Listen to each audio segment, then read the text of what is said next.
In the darkest nights, we find our light. Battered souls, but we won't lose sight. Surviving together, never alone. Through every trial, we carry on.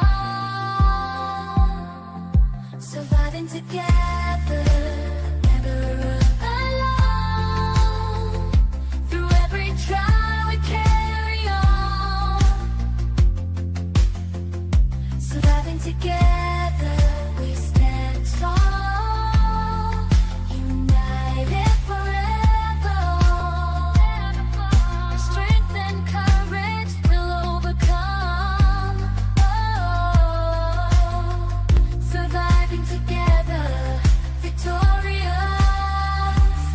never, never alone. Hand in hand, we'll face the unknown. We see you, we hear you, and we believe you.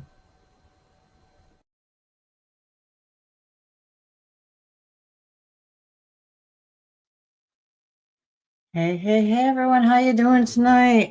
Sorry, I'm a little scattered, starting a few minutes late. I burned my finger getting the roast out of the oven. So, blah. Who do we have here tonight? We've got Clint's going to be in the house. GP Matrix Rabbit. Hey, Todd, how you doing? And Tommy Stiggs, how are you? I'm looking forward to your live a little later on. He's got a live coming on at 8:45 with a gal out in California, Fern, and I forget her last name, starts with an R, but should be an interesting show. So if you guys want to head over there at 8:45, you can see that.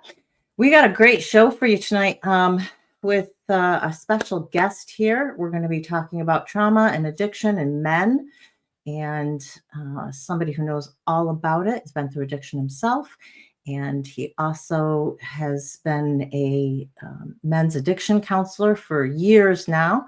So we're going to be speaking with Shinedig, and he is at shinedig.com. He's a YouTube creator as well, so you can find him there, as well as he does a show from 11 to 1 Monday, Wednesdays, and Fridays. Good Vibes, Creating Change with Guy Bandy, and they're together. So you guys might want to check that out. It's just all about being positive and feeling good and that kind of stuff. So without further ado, I am going to bring him up here, and then we're going to talk a little bit about what's coming up and then get started. So welcome, Shine. How you doing tonight? I'm doing great. Thanks for having me. How are you? Good. I'm actually going to do this. Hi, welcome to Surviving Together. I forgot that part. Well, thank you. Welcome to Surviving Together, everyone. A safe space for trauma survivors to connect and build community on their healing journeys, as well as providing trauma-related education for all. Should be the first thing I say, but obviously it wasn't tonight. That's all good. Like, wow. Oh, Todd's making stuff again. Oh, that's awesome.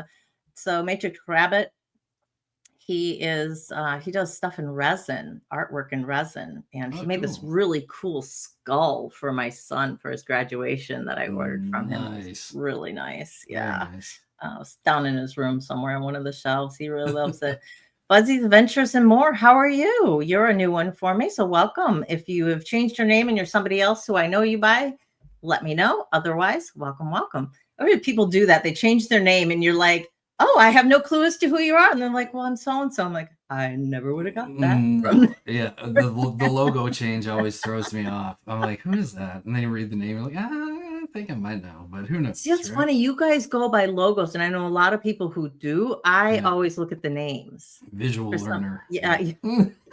Oh, definitely. Yeah. I have to, when I was in school, I was always writing notes. I had to write notes. And even in law school, people were doing their typing on the computer and stuff. And I tried to do notes on the computer, but I had to handwrite them because I would have like arrows drawn here and go back to that page and whatever. And then I put them all together and put them on the computer and make them all nice. Yeah. But I could not do it like on the computer at No, all. So it's I'll just, have like, to second everywhere. that. That's for sure.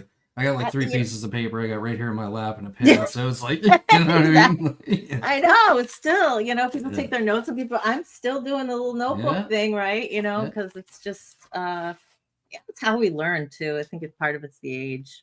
Yeah. These kids have Yeah. never had a computer not in their hands, so it's Yeah, it's a different totally time. second, totally second nature to them. Yeah. So, all right. So tonight, like I said, we're going to be talking with Shine about trauma and addiction and recovery. But to let you guys know what's coming up Saturday, we also have a very, very special guest who's coming on. His name is Chris Malazewski. He started a mental health advocacy organization called Walking Tall. He is a survivor of the July 4th, 2022 mass shooting. And it was actually in Arlington Heights, which is a suburb of Chicago.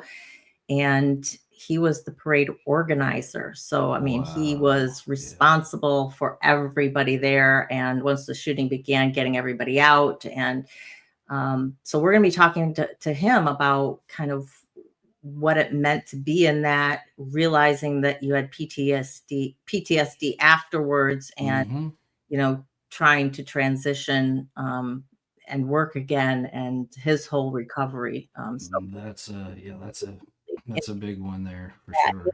it's something we have not touched on, that big T trauma, Mhm. and Mhm. so that is definitely something. I've been trying to get Zach to come on, and he said he'd come on, but he won't return my Well, email. we can touch on that if you like, Yeah. because I got CPTSD. Oh, Like, see, yeah. I think. fully diagnosed. Yeah. Oh, have you? Yeah, I think most of us in here Yeah. have, and it was. I don't know about you, but when Yeah. I figured out that I had CPTSD, because I never knew it was a thing, I just knew I had I all this didn't- crap going on. Mhm. And then I actually saw a video on CPTSD, and I went, Yep. holy, that just put Mhm. everything together.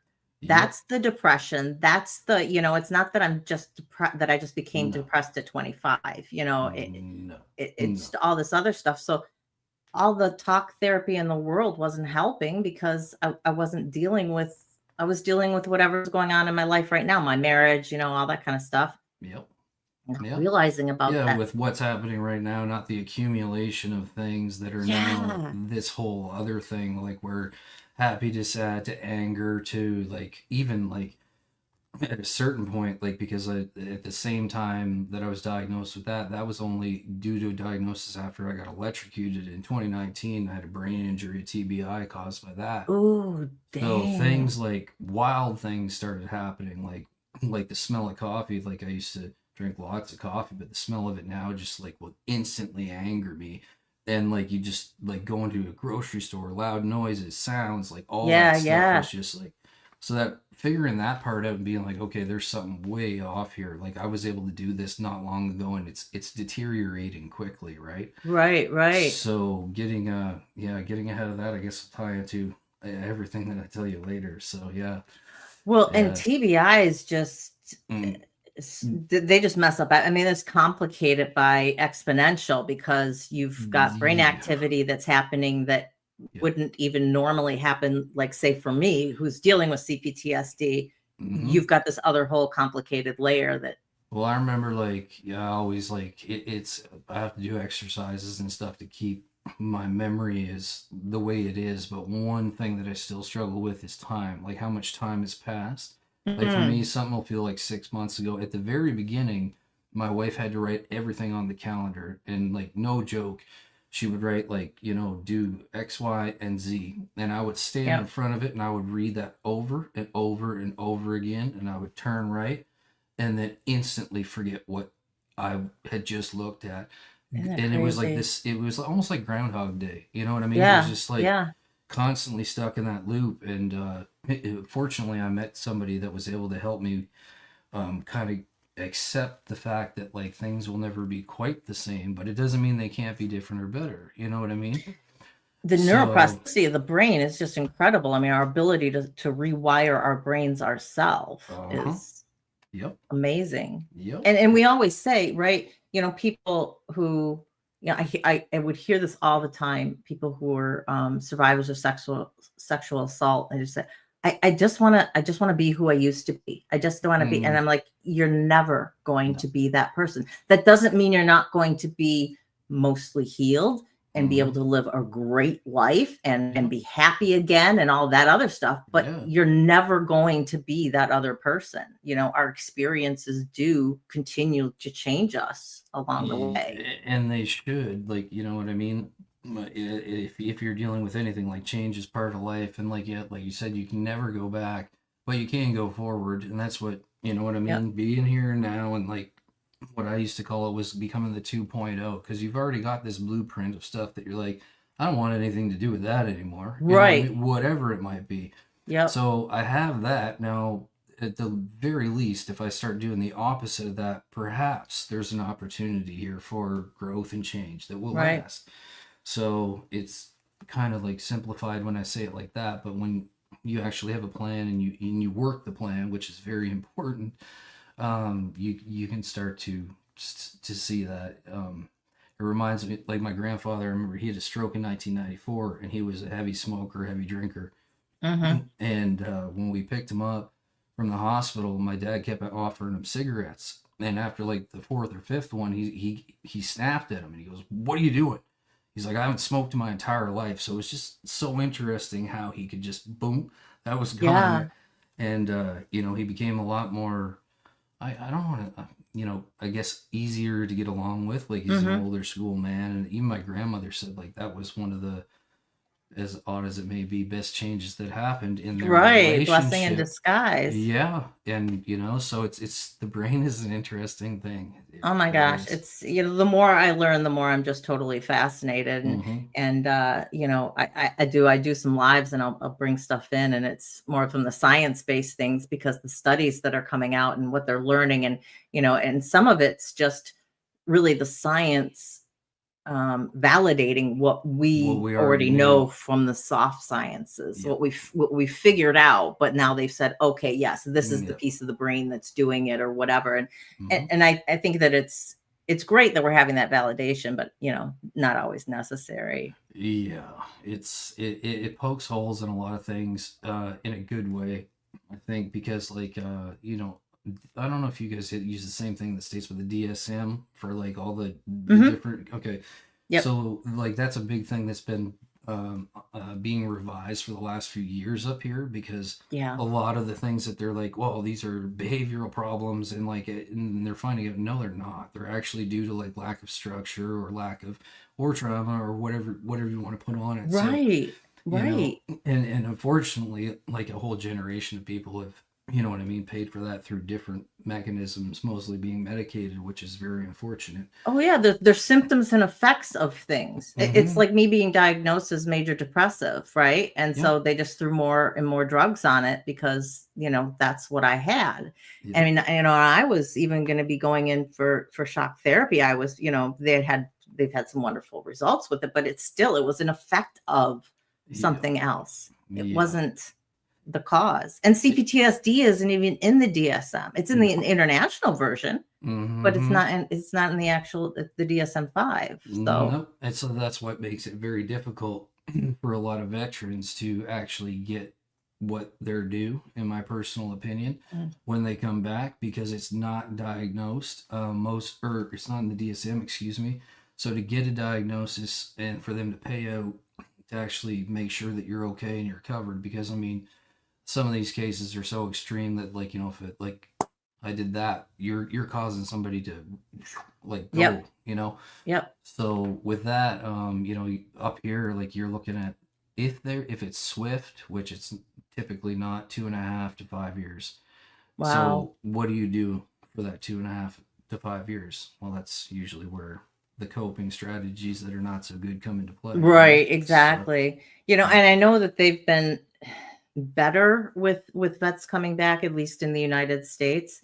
But it's pocketed. I found out it Mhm. really is by whatever base that you're at, Yep. and not all bases are the same, nor do they have the same services. I mean, there's one base that has actually been using medicinal amount, whatever, of psilocybin Mhm. to treat. And they've had enormous success. You would think that they would spread that out to the rest of everybody else, but it isn't. And It's just, and the wild thing is like they were doing this in like the 50s and 60s, and they had tremendous results with it then. And then they're like, no, we're getting rid of this. Like, right. Yeah, everything's everything's Schedule scrapped. 1. Yep. Everything's banned, and Yep. we're just gonna go with that. Yeah. Yeah. But now, Um, I'm glad it is, because like there's quite a few people that I have met that a few experiences, like a few sessions where they actually come at it. They have some other medications too, but they're more pharmacological, and I try to stay away from that. I don't really,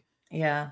for my own, guinea pigging, I suppose. And like you were saying, like, I mean, dealing with different issues, and like one of the rules is you're not supposed to be prescribing medications to somebody who is in active addiction, right? Right. Because I'm just throwing more gas on the fire type thing, and you don't know what the reaction is going to be, which usually accelerates the problem. Person Mhm. thinks they're getting better, creates a falsehood, and then you burn your world down, kind of thing. Yeah. So I just want to mention, as I said, Chris Malazewski is going to be here on Saturday, dealing with mass shooting trauma.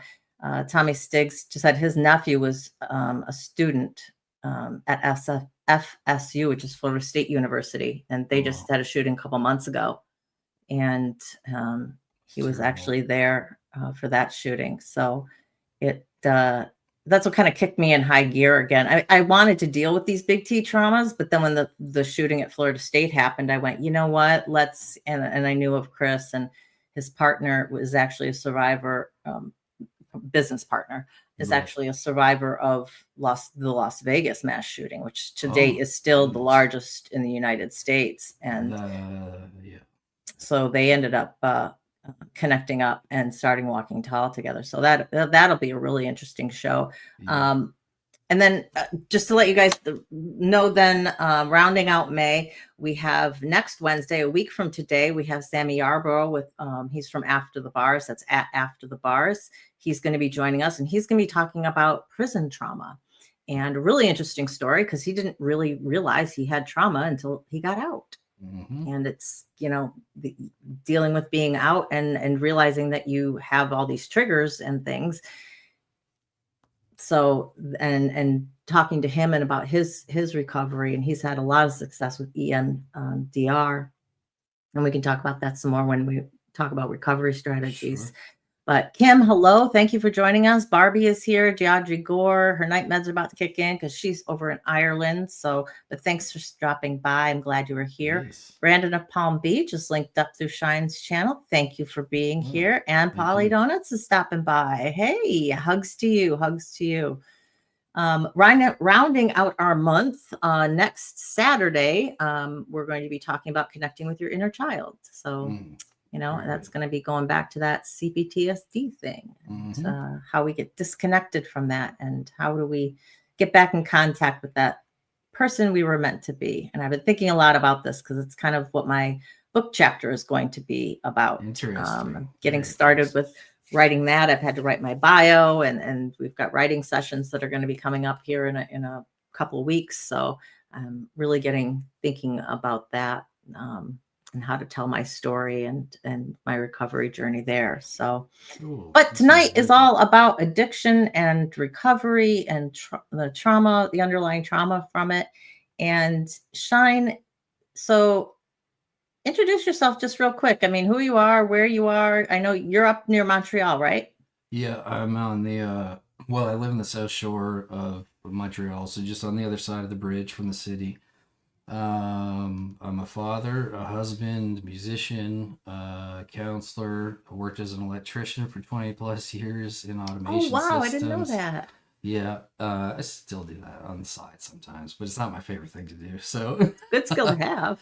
yeah, it really is, especially now. It doesn't seem like it's actually been interesting because back when I worked for like big oil and stuff like that, we had headhunters and stuff like that. So I figured, Yep. Yep. after being out for 10 years, they wouldn't have nothing to do with you, kind of thing. But yeah, they just can't seem to find people to do that kind of work anymore.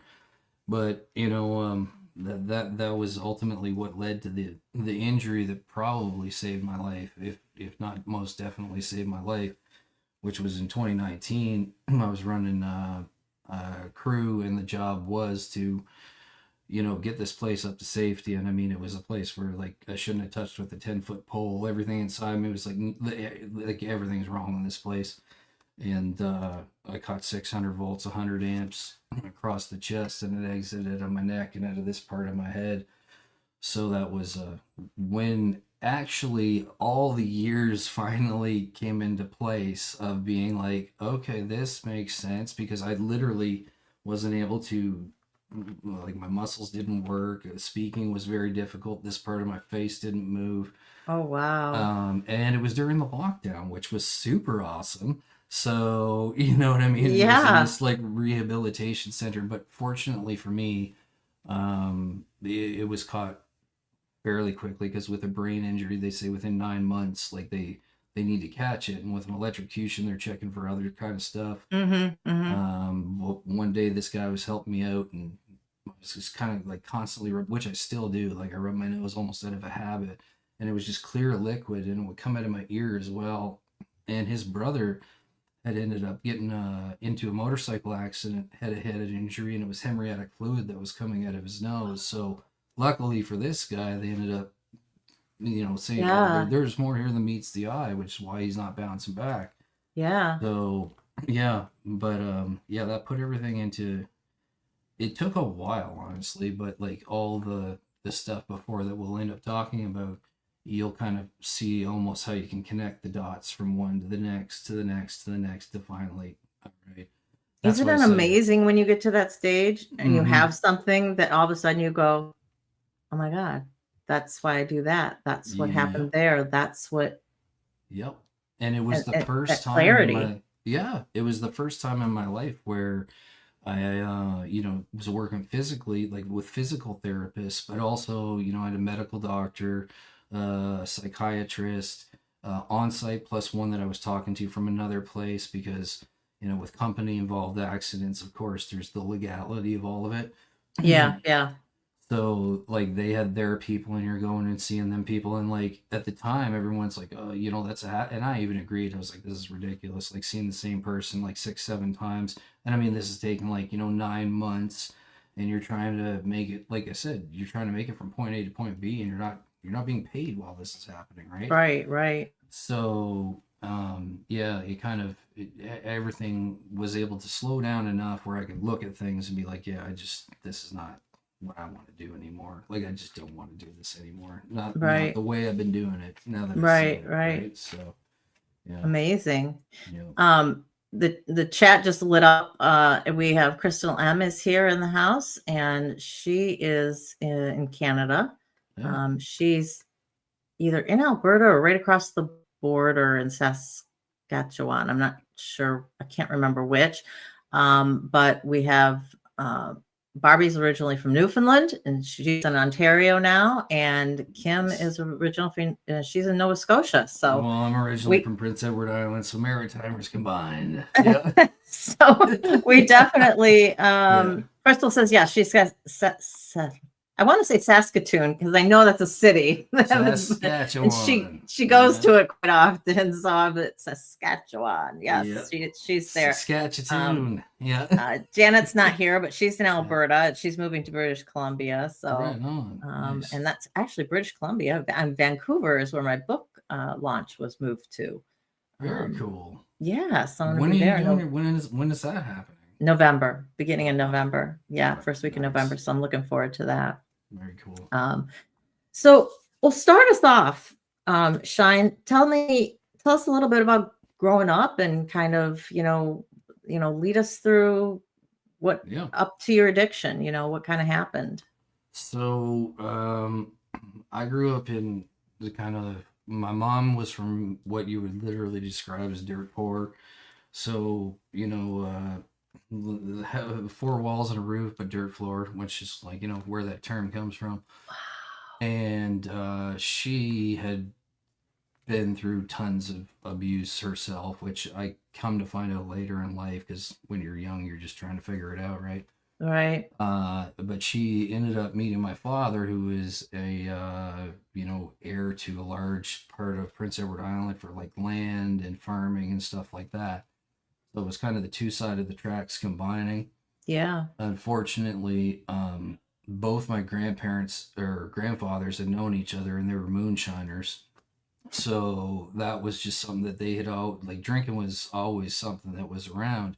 Right. And the early years were, well, I got a brother who's 4.5 years younger than me. So for the first couple of years, it was, I don't like, I remember my grandmother telling me, she's like, you were walking at 7 months and you started talking at 9, and we could understand you by about 1 1/4, 1 1/2. And the first time I ran away, I was about 2 years old. And like, I packed up and left for 4 days. So there was tons of physical violence between my birth father and my mom. And I say birth father because later on I ended up being adopted, which is a whole nother section to the story, I guess. But I remember very, very early on, and this is something that I'll tie into later, kind of hearing this voice in my head, and it was on when I took off from home, just because I mean, like, some of the stuff that would happen, like I remember butter knife. Like, if I still hear that now, we lived in a log cabin, so it had just single pane windows, right, like up and down Mm-hmm. kind of thing, no locks.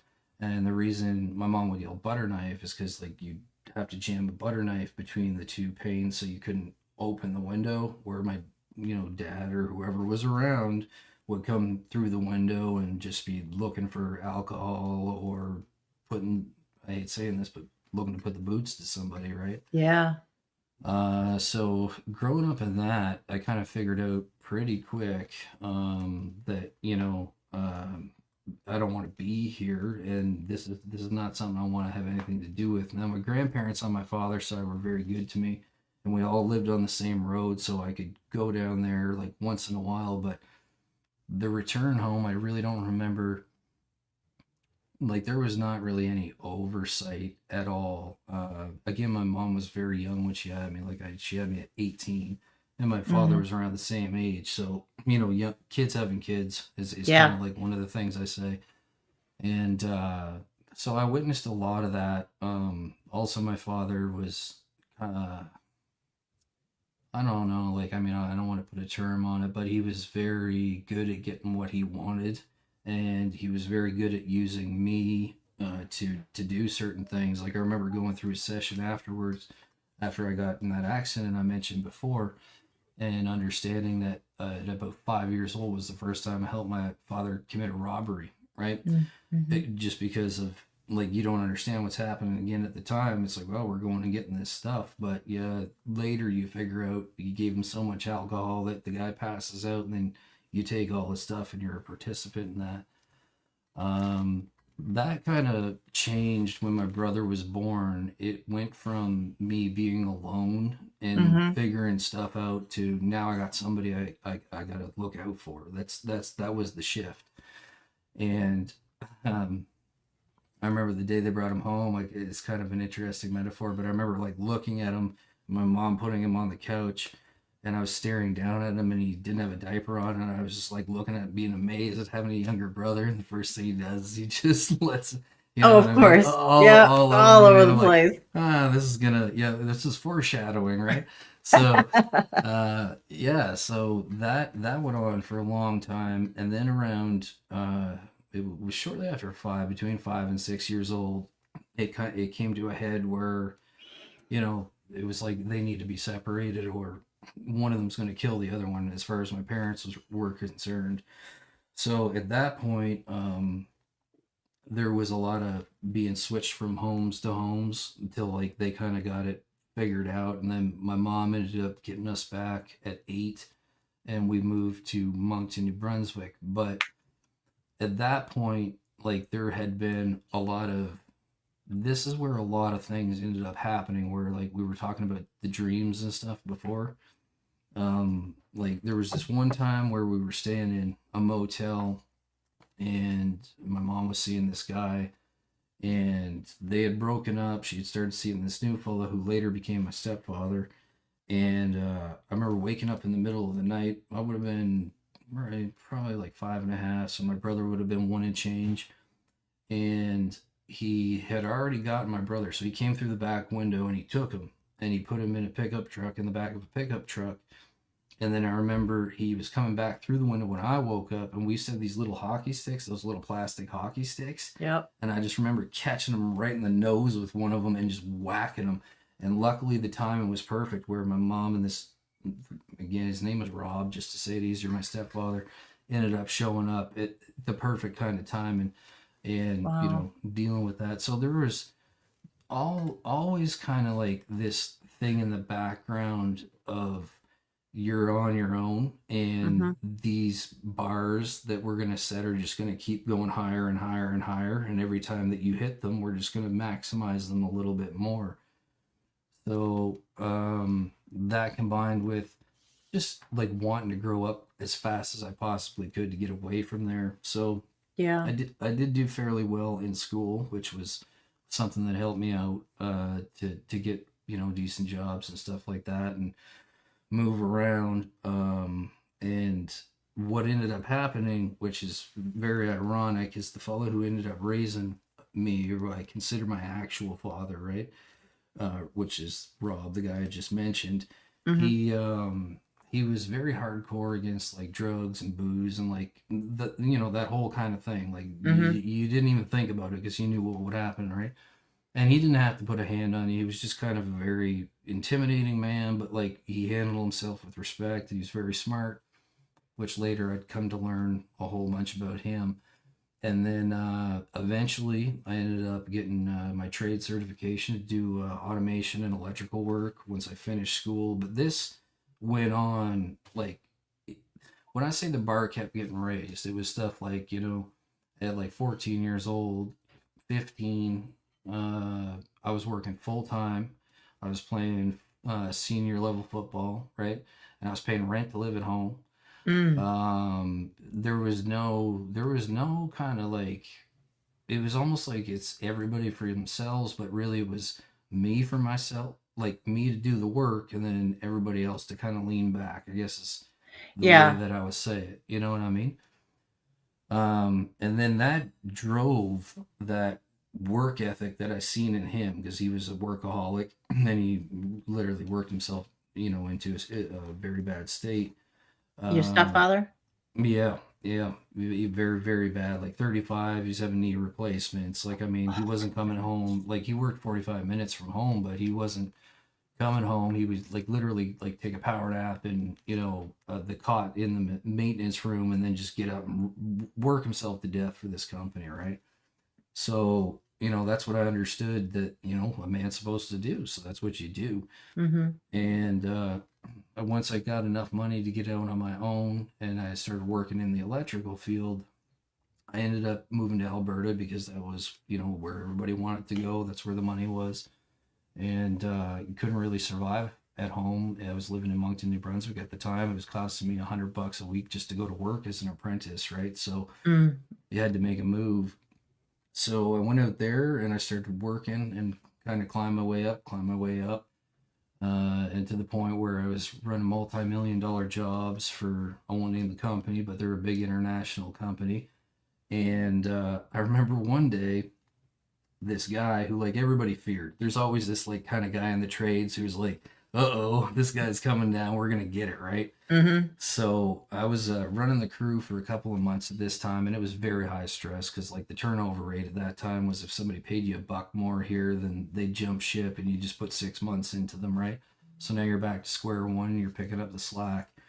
And I was working on top of this ladder, and this guy comes up and he so just so you kind of understand this kind of character, he was 62 years old at the time, and he was trained in the Calgary Police Force in mixed martial arts. Like, you know what I mean? Like, he Oh was my just, gosh. yeah, like this guy was like hard. He was like a badass. Oh He yeah, was- like if he said like you'd have your hard hat on the table and he batted across the table, and like nobody would say a peep. It's just like, yeah. don't make eye contact with this dude. So he kicks the bottom of my ladder one day, like, he didn't kick it, but like gave it a tap to catch my attention because I was quite high up in the air. And I remember like I didn't know this for a long time, but like he'd say, you need to take a breath, right? And this is something that just kind of like catches in my head. I'm like, take a breath, take a breath. I'm like, what's he about to say next, right? And he goes, if you don't calm down, and he's like, you don't understand how to start regulating some of the ways that you are. And like, this is coming from this guy, right? He's like, you're going to end up, you're going to blowing out, you're going to make a mistake, you're going to do something that's going to cost you in the long term. And he wasn't the first guy who told me this, but coming from him, it really resonated home. Coincidentally, that same day, so this was it around lunchtime that we had this talk, I went back up the ladder to do the job that I was doing, and all of a sudden I just seen spots, and I was about 14 feet in the air. I fell off the ladder backwards, landed on the concrete, and I twisted myself up pretty good. Now, the stepfather, Rob, that I was talking to you about, the hardcore guy who was like super anti-drug, anti-alcohol, we had fallen out just simply because, you know, him and my mom had then gotten divorced again. So like now this is another guy who's gone type thing. And he had showed up about a month before this happened at my house, and I didn't know, like, because I never really was, even though like the alcoholism was very heavy in my family, like pretty much everybody is an alcoholic. That never was really my thing. And like, I mean, I experimented with different stuff, but it was never like, there was never a habit or any physical dependency. So I come home twisted up on, you know, it was a Friday, and he goes, I got something that'll knock the pain out of you, kind of thing, right? Or a fixer upper. That's the term. It's a fixer upper. How could I forget that? So he had these white lines marked out, and I thought they were Coke, right? Yeah. So whip one, whip two. I'm like, oh, I'll be feeling nothing here in a few minutes. You know what I mean? Yeah, yeah. You know, like that's really like it was really kind of how the trades were. Like you went and had some drinks and a couple of rails, and then you'd move on with your life. But it wasn't. It was hydromorph cotton, and they were 30 milligrams. Damn. And that was when it started. And Which that's Vicodin for those people who don't know, right? yeah. Yeah. And they're typically, at that time, they were supposed to only be prescribed to somebody dying from terminal cancer in Canada. And he was getting 5 of them a day, which I mean would be enough to tranquilize like a herd of elephants. Wait, this is the anti-drug guy. Yeah. Yep. So when him So at and some my point he mom- got on it. Yeah, he got divorced. When they got divorced, and my mom ended up just kind of, you know, I don't know, whatever happened. People fall apart. They were together for about 10 years, really. Yeah, because I was 18 when they divorced. And he went his way. He started making some choices, which I won't get into all that right now, but it was stuff that, as somebody my age, being like, what are you doing with your life right now? So we had a falling out over that, and when he had returned, he had already had this incredible addiction issue that Wow. I wasn't able to, like, I mean, I knew nothing about addiction at this time. I mean, I Right. knew like what it looked like when somebody got too drunk, but I'd never seen somebody falling asleep in their soup or like falling Yeah. out of chairs, or, you know what I mean? Like that didn't make sense to me at all. But it did once it got its hooks in me. It definitely did. How it got from bad to worse at that time was I still didn't recognize how bad I was hurt from that fall. And you know, I was with a woman, and we were with still my wife, and we had just bought a home. So what happened was I got a patch for this issue, right? Like if I take this stuff, then I can work and I can keep on doing whatever and whatever. Now, what I didn't know, again, with the different levels of addiction, was that he was kind of giving it to me on the regular, and eventually it just became something I couldn't go without. Yeah. So once he realized that, in these times, it was very easy to go to what they call the pain clinic, which I know they have down in the States as well. Oh yeah, we went through the whole Mm-hmm. thing I here. showed up there at 28 years old walked in and just told him, yeah, like, you know, I got knee pain, and he's like, how many of these do you want? And it's just like, I don't know, how many are you supposed to give me? this is a key moment because this same pain clinic actually had a recovery center attached to it. And I think it would have been it's something that I've talked about on like the Guy and Shine show, where if you could see where this is inevitably going to bring you, right? If you could see it, how bad is your pain and how far would you let it go, right? Right. But unfortunately, due to having that mindset of you need to take care of business and at all costs, this works, so let's work it. And it just got worse and worse and worse and worse to where it was, he'd front you one, so to speak, to get you through, and then you'd get your prescription, and then you'd owe 10, and like it was just this Yeah. constant back and forthness. So that's how it got started. The beginning of the waltz, I guess you'd say. And it took about 4 years, honestly, for me to realize how bad it was. It wasn't until we ended up, me and my wife took a trip to Jamaica, and I had put my medication underneath, right? Not my carry-on, and they ended up not having the bags on time. And that was the first time I experienced physical sickness. Like, I Yeah. never really been to like any place south, so I'm like, oh my, did I eat something wrong? Like, what's Yeah. going on? Like, you have no concept of kind of like what's happening. And then that was an interesting experience, which is a whole nother story. There was a kid, and I call him a kid because he couldn't have been much more than like 15, 16. And all I wanted to do was just like, after about 48 hours, it was really starting to hit hard, right? And he's like, you're sick. He's like, I said, yeah, I think so. And he goes, because you lost your horse, right? Which was a term I didn't even understand at the time. I don't think I've And ever heard that. yeah, and he asked for money, so I gave him whatever, man. If you can figure something else to make this go away, here's the Yeah. money. So I gave it to him, and then he came back, with a fine powder, and then magically the symptoms went away. That was we needed to do something about this moment, which did not happen overnight. Right. Certainly didn't happen overnight. That's kind of when the shame and the guilt of everything I've been doing came to a smashing head, because you have this beautiful person in your life who like actually works in this field, you know what I mean? And you've been Oh. doing this whole time and like keeping it to yourself, like just because that's what you do. And So she didn't know. she had no clue. Wow. Nobody had any clue. It wasn't until actually I put something on it was an application to go back up north, and they ask you like, do you have any medical conditions? Do you take any medications? And I put on there the medication I was being prescribed, and I was flagged right away. And they're like, you can't be up here. I'd already been working for them for 4 years, right? So it was just a matter of going back through the physical test that they make you do. And I mean, the guys on site knew, but the agency like had certain rules, like you can't be hired if you're on these types of medications. They'll make you blah blah blah. And they weren't totally wrong. Right. Yeah. You know what I mean? So it started that cycle of things, which progressively got worse because once we got back from this trip, I went and seen the doctor, and I told him what had happened, which was, turns out, some people might say that was a terrible mistake, but I've always been kind of naive.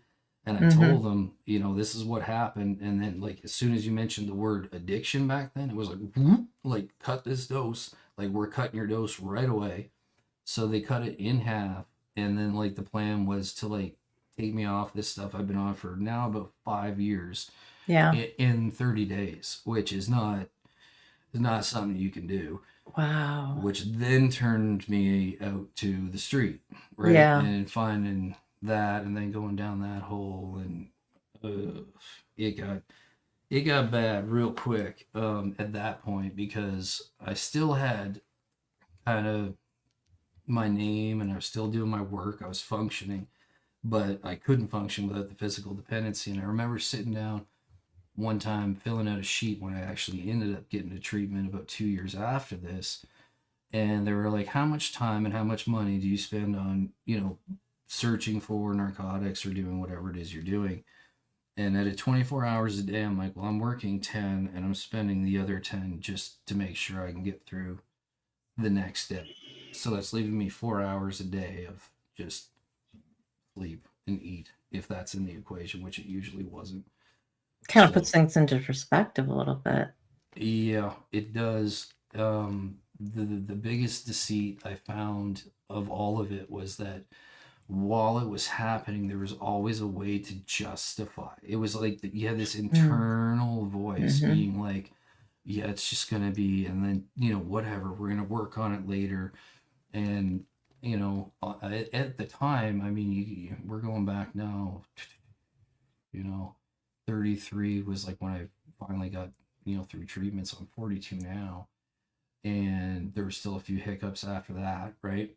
And then Well, it's that bottom that we were talking about, yeah. before we got on, right? Mm-hmm. There's always seems to be another bottom when somebody outside looking in Oh, thinks this has got to be it, right? I mean, you yeah. had this realization or you're feeling this, but there can always be Well, the something else. stigma was the hardest, like to get like through that part, the personal stigma, right? That you put on yourself, being like, how in the did I ever end up in this situation? Like, you know what Right. I mean? How did I ever get here? And so you deal with that, and then it's just kind of this roller coaster of up and downness while you're doing that, which was probably like that was the hardest step to deal with afterwards. Like a lot of people deal with this after they go through treatment or stuff like that, especially after the first like 30 days it starts kicking in where you could just be happy, and then all of a sudden the saddest you've ever been, and then like this is all your brain recalibrating type stuff. But yeah, it really got worse because the treatment center, when I went there, it did two things. The one thing was which is interesting. I went there and all I heard was how you're gonna fail, right? How you're not gonna make it. What the odds are of people, like particularly with opiate addictions at the time. Mm. It was like they were telling like IV users were at a 0.1% chance of surviving like more than 30 days. So like you weren't hearing like, okay, this is what you got to do. These are the things you should be doing. And you weren't even being challenged on things like traditionally in my mind, like that, like older kind of, or, still a lot of guys still have that mindset. Like they wouldn't like do a meditation class just because that's not what men do. Right. We don't Right. do that. Yeah. It's it's almost like a societal stigma about, what men are supposed to be strong and you don't cry and you don't Yep. show emotion or whatever. And it's what we were talking earlier about, how men come to recovery and kind of the mindset that they come to recovery with. I found that was like for me, one thing that was very fortunate was that if you tell me no, like the internal switch in my head goes, just watch me, right? So it's every no that they had said, and like everything that I wasn't going to accomplish at that point, it reversed in my mind to be like, I'm gonna show you, like, and because there was one thing that kept going through my head was like, if someone could just tell me what's coming next, like obviously someone around here knows, right? Like Hmm. if it's gonna be 7 to 14 days of shaking and going through all sorts of stuff, I'd rather know that than not knowing that that's coming, because I can prepare a little bit mentally for it. And that's a huge part of it, is the mental battle and how you're initially received, I found, for men. Because if even one of those things feels like a slight when you're coming into what's supposed to be a safe place, then it's just like almost instant shutdown. So now for me to get you to open back up, it's going to take a lot more work. Whereas if just come on in, let's get this figured out, no judgment, let's do this. But again, that kind of veered off there because that can go into like the whole ethical side of privatization and clinics and stuff in general. But the motivating force for me at that time was to get better.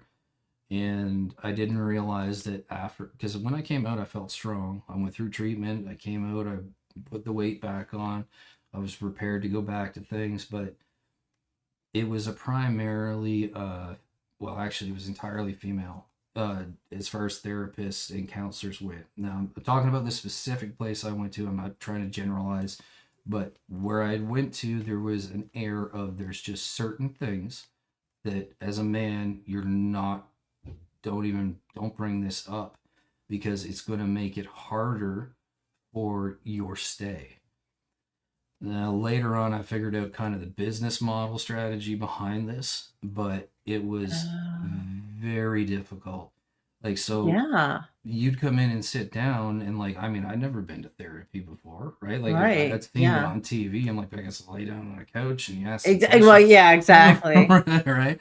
And Yeah. then You want to we know get about my through mom? this. Yeah, you know, we get through this, and it was very like very steered, and you couldn't just speak freely. Is the best way I could say it.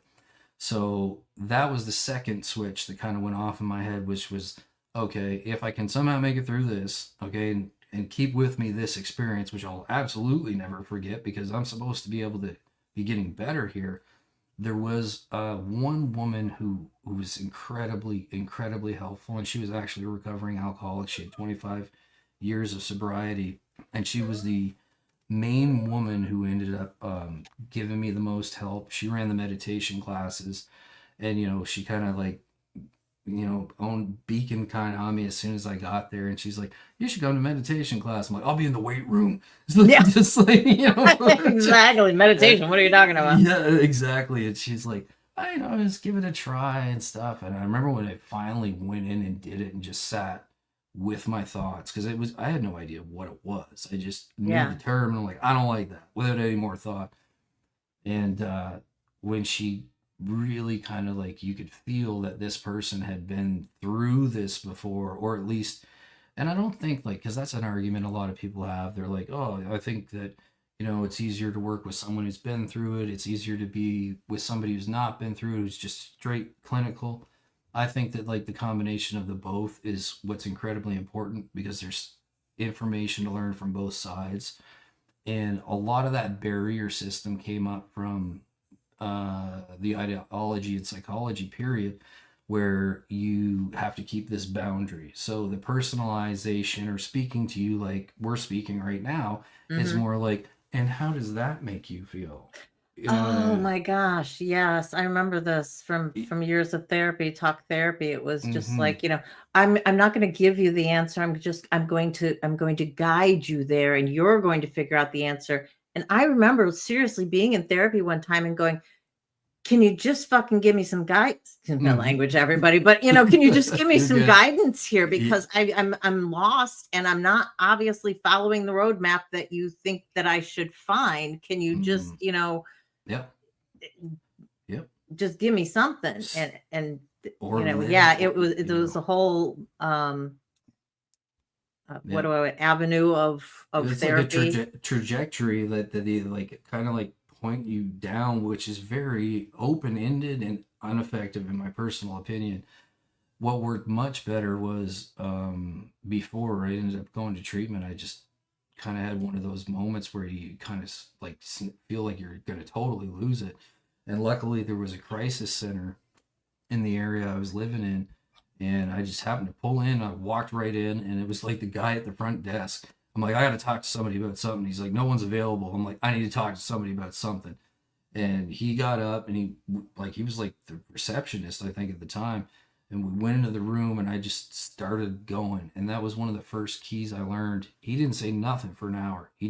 I went, and he goes, I'm not trained in this. He's like, I shouldn't even be sitting in the room with you to do this. He goes, but I recognize that this was something that needed to happen.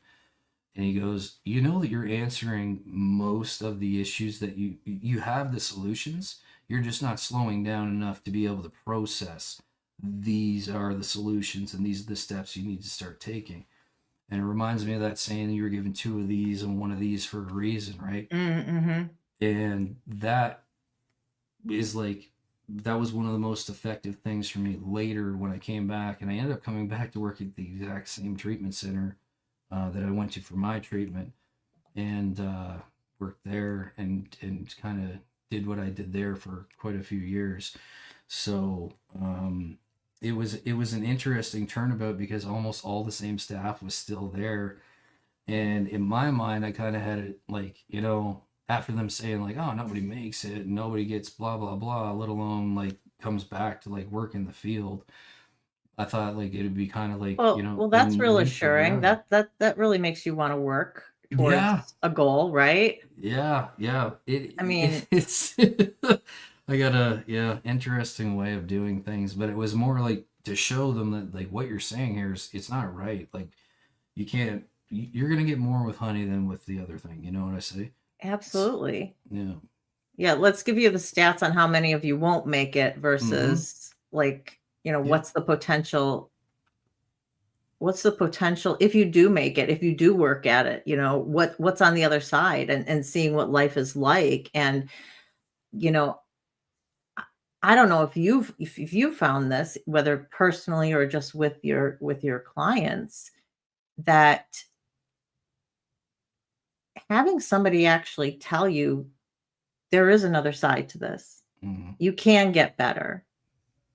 And I do think, having that personal, ness. I know that in therapy, a lot of, therapists, they don't want to divulge of themselves or anything, but I think having somebody say, listen, I've been where you are. Mm-hmm. I've gotten to the other side now. Yep. There is a way out Yeah. if you want it. Yeah. And it's key, like the timing is key on that because like I there was a saying I had to delete like from my mind, and it was something that I learned. It was like nobody makes it through in one, right? Hmm. And I had to change that to be like it's gonna be like a slow waltz out, which is you're gonna fall down, but when you do, you just take a knee and you remember these skills that you have that you've learned, right? And get up and push forward, right? Like it's not you just come here for 30, 60, 90, however many days you're here, and then you're gonna walk back out. Right, You you still fixed. Yeah. right, you still Yeah. have your whole world of people that are like, all right, you did this, and you know what I mean? It's gonna come up. So dealing with that beforehand is super critical. The post treatment part of it is usually left to like, oh, okay, you're leaving. Here's your plan, right? And there's been no like, does this plan work? One, like, can it be done? Does the person have the resources? Um, Is there anybody to check on them to make sure that they're yeah, following it, that they understand it, no, checks and all of that? balances. Yeah, I and liken it to, excuse me just for a minute, but I liken it mhm, to somebody walking out of prison. Are yeah, prisons punish or rehabilitation? yeah, Okay, you can even argue for both or whatever, but if they're walking out and then they're walking right back into the same environment that they were before they came, and they don't have a plan as to being able to get somewhere else in their life. I mean, where's the the rehabilitation probability. aspect of that? That's why, yeah, that's why Yeah. recidivism rates are so high. Hmm. And it's that's something that's actually interesting because I mentioned to you before about an ex-client recently, and he had mentioned a few names of other clients I had worked with, and like they're still going, like, because we dealt with people coming out of the correctional facility as well, right? And then you come in and they give you either to be conditional, saying like, okay, well, you did this, but it's not like we'll send you to treatment, right? If there was any way to send you to treatment, they'd send you to treatment. But the bad side of that was that people could learn, oh, well, if I can just keep doing this and then I can keep getting sent to treatment, then I don't have to do any kind of like repercussions actually, right? Oh, So in terms of like jail or whatever. Yeah. yeah, so Yeah. the necessity or actual want for change, it gets kind of abused, and it's again, it's not, I don't want to generalize, but like I personally seen, and that's why I ended up leaving working directly for that particular place, was the ethical issue of, if I'm seeing in one calendar year, okay, the same client come in, 6 out of those 12 months, and you're taking their money at, almost $20,000 a month, all right, who's being helped here? This program doesn't work for you, right? So let's try something different. Let's try a new approach.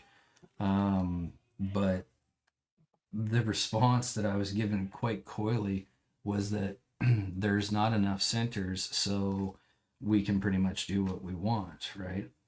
So that part was hard because you end up seeing people that start making some progress, and then they kind of look at this place as this will be my safe haven if I do fall down again. And then they come back and just kind of get enabled. Well, don't kind of, they get enabled to go right back out and do the same thing again, right? Because they'll have the safe place to come back to. So, as opposed to being, these are the skills that will help you get to where you're going next, and this is how we're going to do it together, right? Mm-hmm. So, You know, it's interesting that you say that. I've started a few comments, but Indigo here asks, do you think that if people nurture your potential and help you see that you can be successful, it can help people be successful with sobriety instead of starting from a point of failure? And I think, yes, this is exactly what we were talking about. Yeah, absolutely. Because you already, okay, like when you're at this position, and it's interesting because different people, the first couple of days they'll take it different. You have the whole intake that you do, which is very important because that sets the tone for what's going to come after, right? So the person sitting in front of you has already done probably most of the beating and shaming and self-disgracing and all that kind of stuff. They don't need any more of that. They need to know, how do I start to sit with this stuff, to process it, to try to, one, put myself in the equation, as I like to say it, because you've been leaving yourself out. You've had a patch that you've been using, but you know that doesn't work. So if you're here, it looks like you want to hand up. So why would I kick you when you're already down? It doesn't make any sense. None. Well, and people come to that point differently. And I think that's an important point you made about people coming just to avoid jail versus they're there because they have actually come to that point that there's got to be more. Yep. There's got to be something other than this. And I think unless you're coming to it from that mindset, it's very difficult to make it to the other side, right? It makes your job, say somebody came to you like that and they were, just like, yeah, somebody told me I should be here. They weren't maybe not avoiding jail, but just, yeah, somebody tell me, yeah, I guess I got a problem, but they're not really there mentally going, I have a problem. You've already got a hurdle that you've got to reach as a counselor. How do you overcome that? How do you reach them and help them come to that realization that, listen, this can work, but you've got to want it work? Different people in different ways. It mostly, like, the biggest thing I would do is, one, I was very forward with my past and all the terrible places that ended up going. And that kind of shocks a person, you know what I mean? Because it's like, you're not here yet. Like, you haven't always hit here. Sometimes there was people that hit higher than I did. I'm not going to say that they didn't.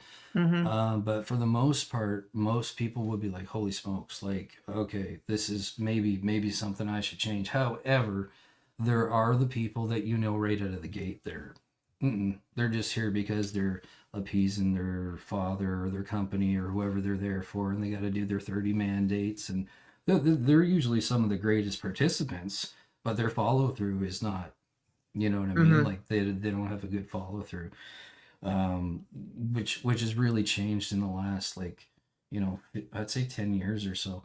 Mac, I'm sorry, I'm just gonna get 1 second here. Absolutely.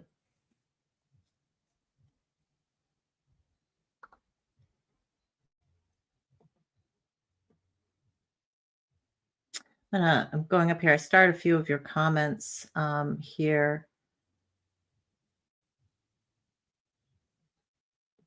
I'm going to show a few of them. Barbie says, I left therapy after 7 visits, sitting on a chair, listening to myself talk to a man that just nodded and asked the occasional question, not worth paying the money. Yeah, and that's why, we talk about here and being in therapy and finding the person who works for you. And, there's different goals with therapy. And, depending on your past, like our last live that we had with Deborah Lee, we talked about trauma therapy and having a trauma-informed therapist and how having that training and that background can help. And I think that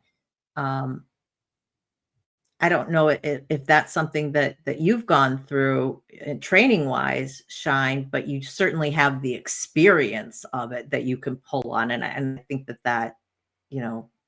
Yeah, I did go through it. I find like with that, because a common term was like trauma bonding was another thing that like Mhm. really became if a lot of these techniques aren't described correctly. So there's what I found is like a kind of an industry standard where it's like this is what it is, right? And like this is exactly how it works, but nothing works like that, right? No. So, and no two people are the same.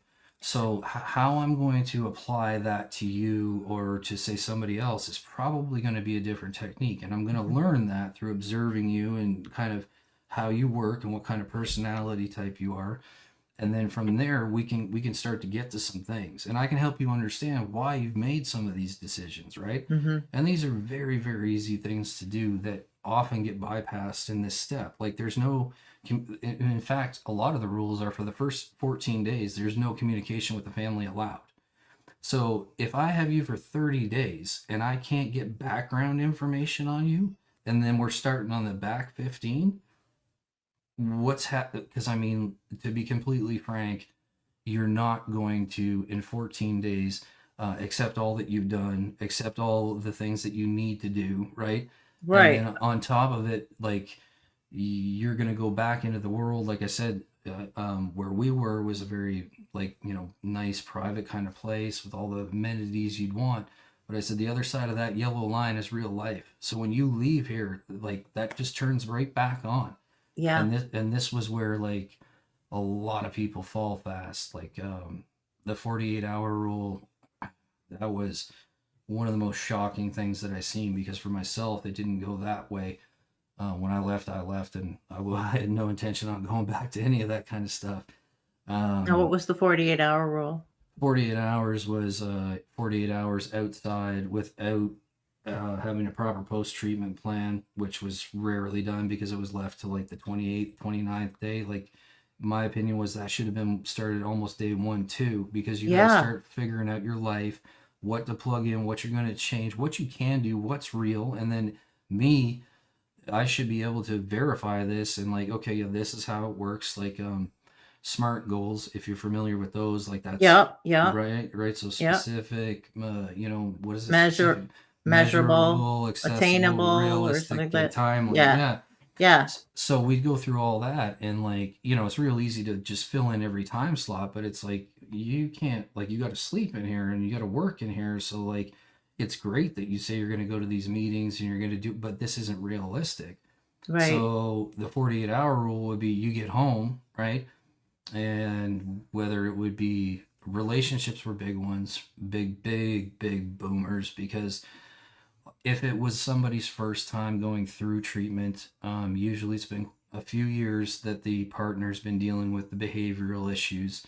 So there was this mindset that, okay, they're going to go there like to the hospital for a broken arm, and then you're going to come home with a cast and it'll be fixed and our life will go back to normal.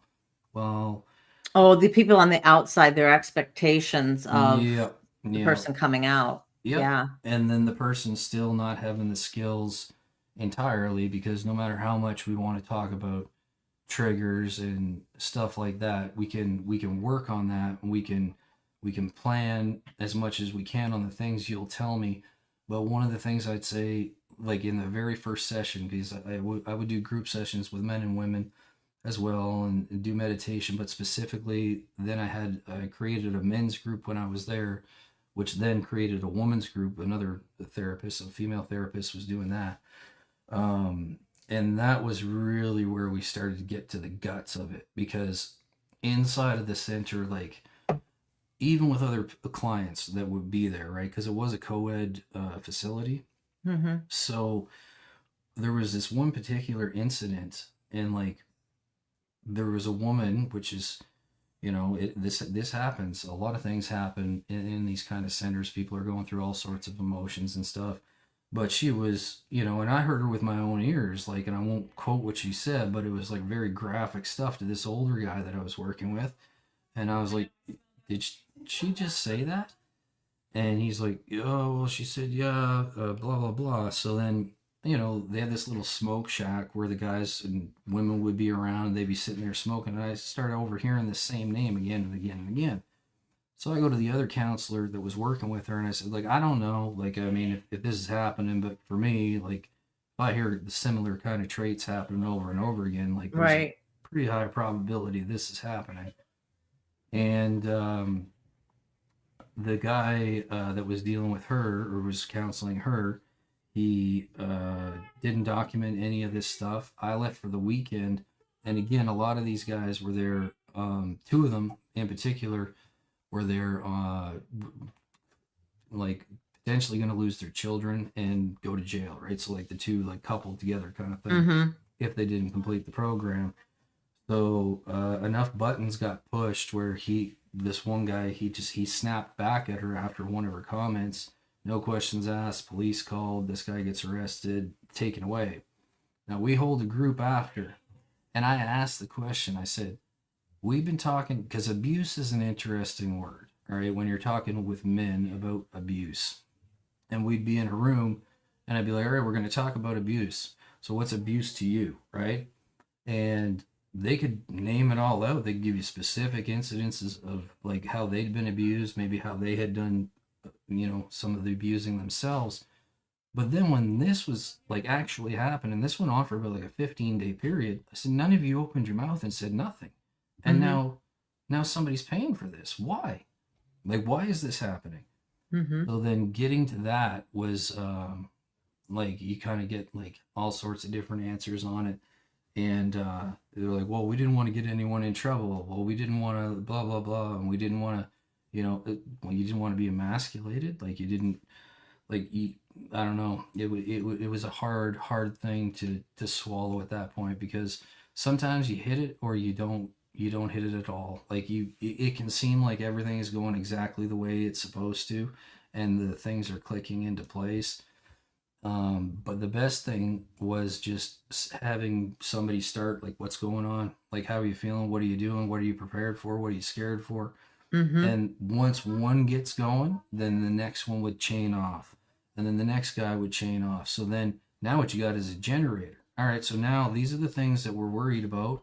Each person's worried about something similar but slightly different. What are the Mm-hmm. resolutions that we have? Write this down. You know what I mean? Like, Right. write Yeah. this down. You're going to need this.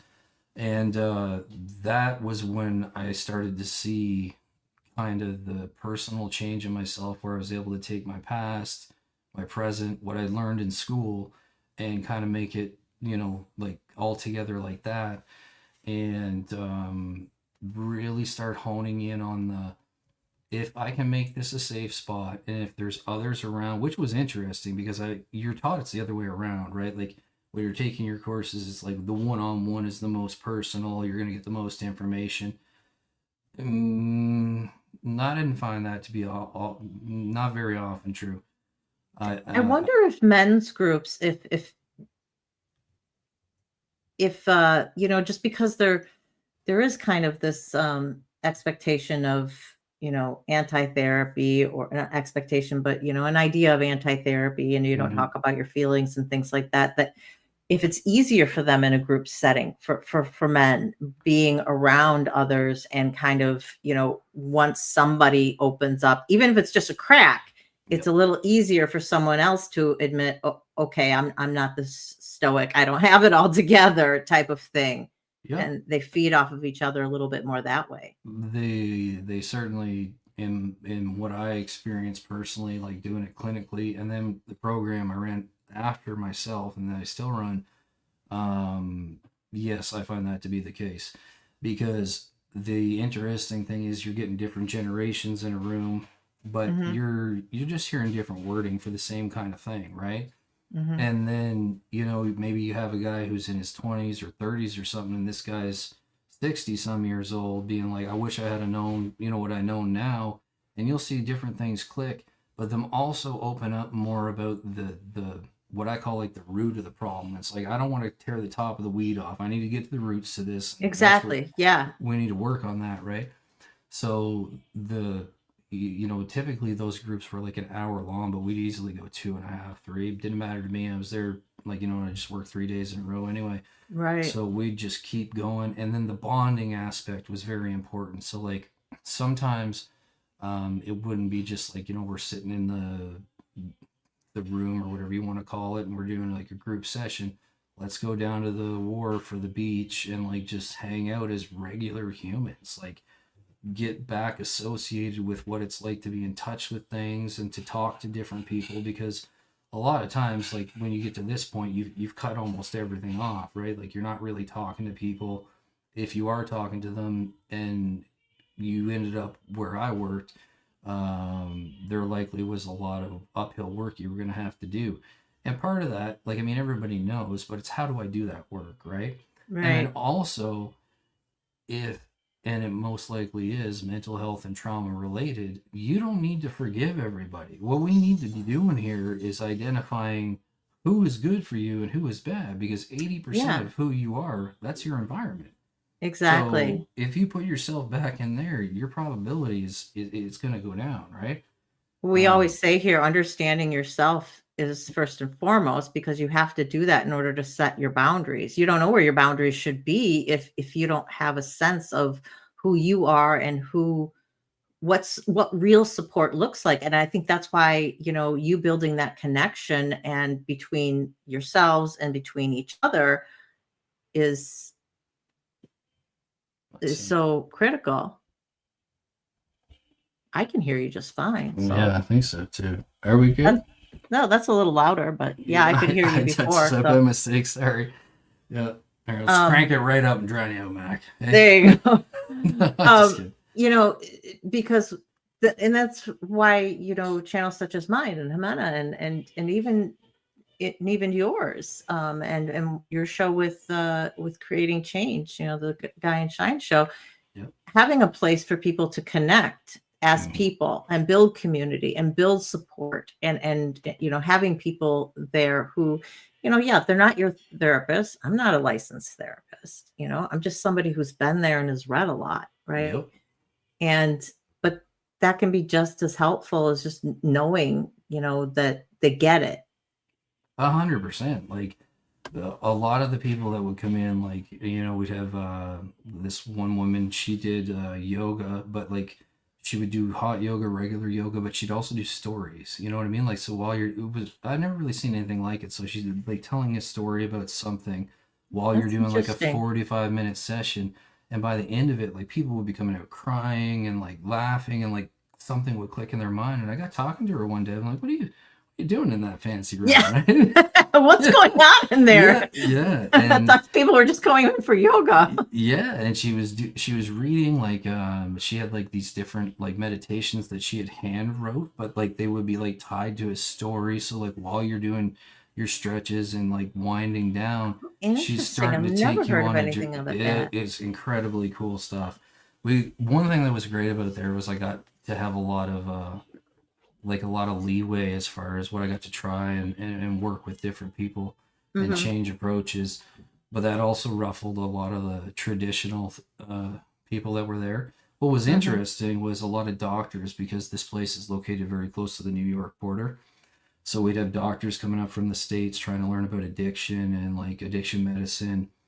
And I got to talk to a lot of those guys, and I didn't realize, like, for most doctors, like, unless they become a specialist in pain medication, and even then, like, the amount of schooling they receive is very limited. So when they get an opportunity to come into a place and see how this story ends, they've become a lot more, I don't want to say cautious, but a lot more investigative into like what kind of medications they're going to give, if any, because of where this ends up. I certainly have seen that and I used to be a standardized patient, which is like a fake patient for the medical schools, Okay. for doctors to practice on. You get a storyline and, they have a goal in mind or whatever, and you play your little part. And I've definitely seen over the last 10 years, there's this, and I've seen it with my own doctors as well, an effort to understand you as a whole person, right? Yeah. Not just why are you here? What's your symptom? We're going to Mm-hmm. treat that. understanding that there's so much more to treating a person Yeah. that, okay, so they come in and they're depressed, but that might not be, let's not just throw medication at it. Let's dig a little deeper and Yeah. yeah, let's offer them services. Let's tell them. I mean, I'd have a doctor say, well, I think you should try therapy. But then it was you're on your own to find it, Mhm. and Yeah. now having, just a better understanding, I think, of mind, body, spirit type of thing. Yeah, exactly. Like that was like there it's hard to find a therapist, a counselor. I've heard that a lot. Like a lot of people are like, I just can't find somebody I can relate to. I can blah blah blah. You know what I mean? But I'm like, at a certain point, you got to take a look at yourself and be like, well, why is that happening, right? Like, Mhm. like, I get not everybody is for everyone. I understand that. But at a certain point, you got to kind of, edge your bets towards the positive because, like, you can get something out of this if you want, or you can just be like, I'm just going to shut down and not talk about this and keep floating around. But it's not easy to get somebody. And I know up here, like, if you're in desperate need, it's like about a 6-month wait list just to get somebody over the phone. And then if you're accepted there, then it's about another 2-3 weeks before you can see someone in person, and then they give you 4 sessions. So, Wow. and this is man, woman, child, like it's the same for everybody.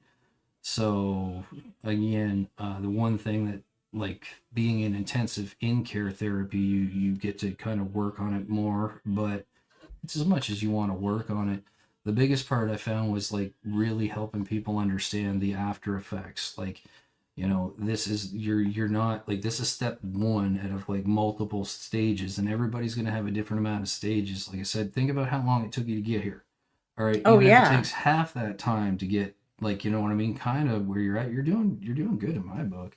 People have been in therapy have been on their healing journeys for years and years and Hmm. years, and you still learn.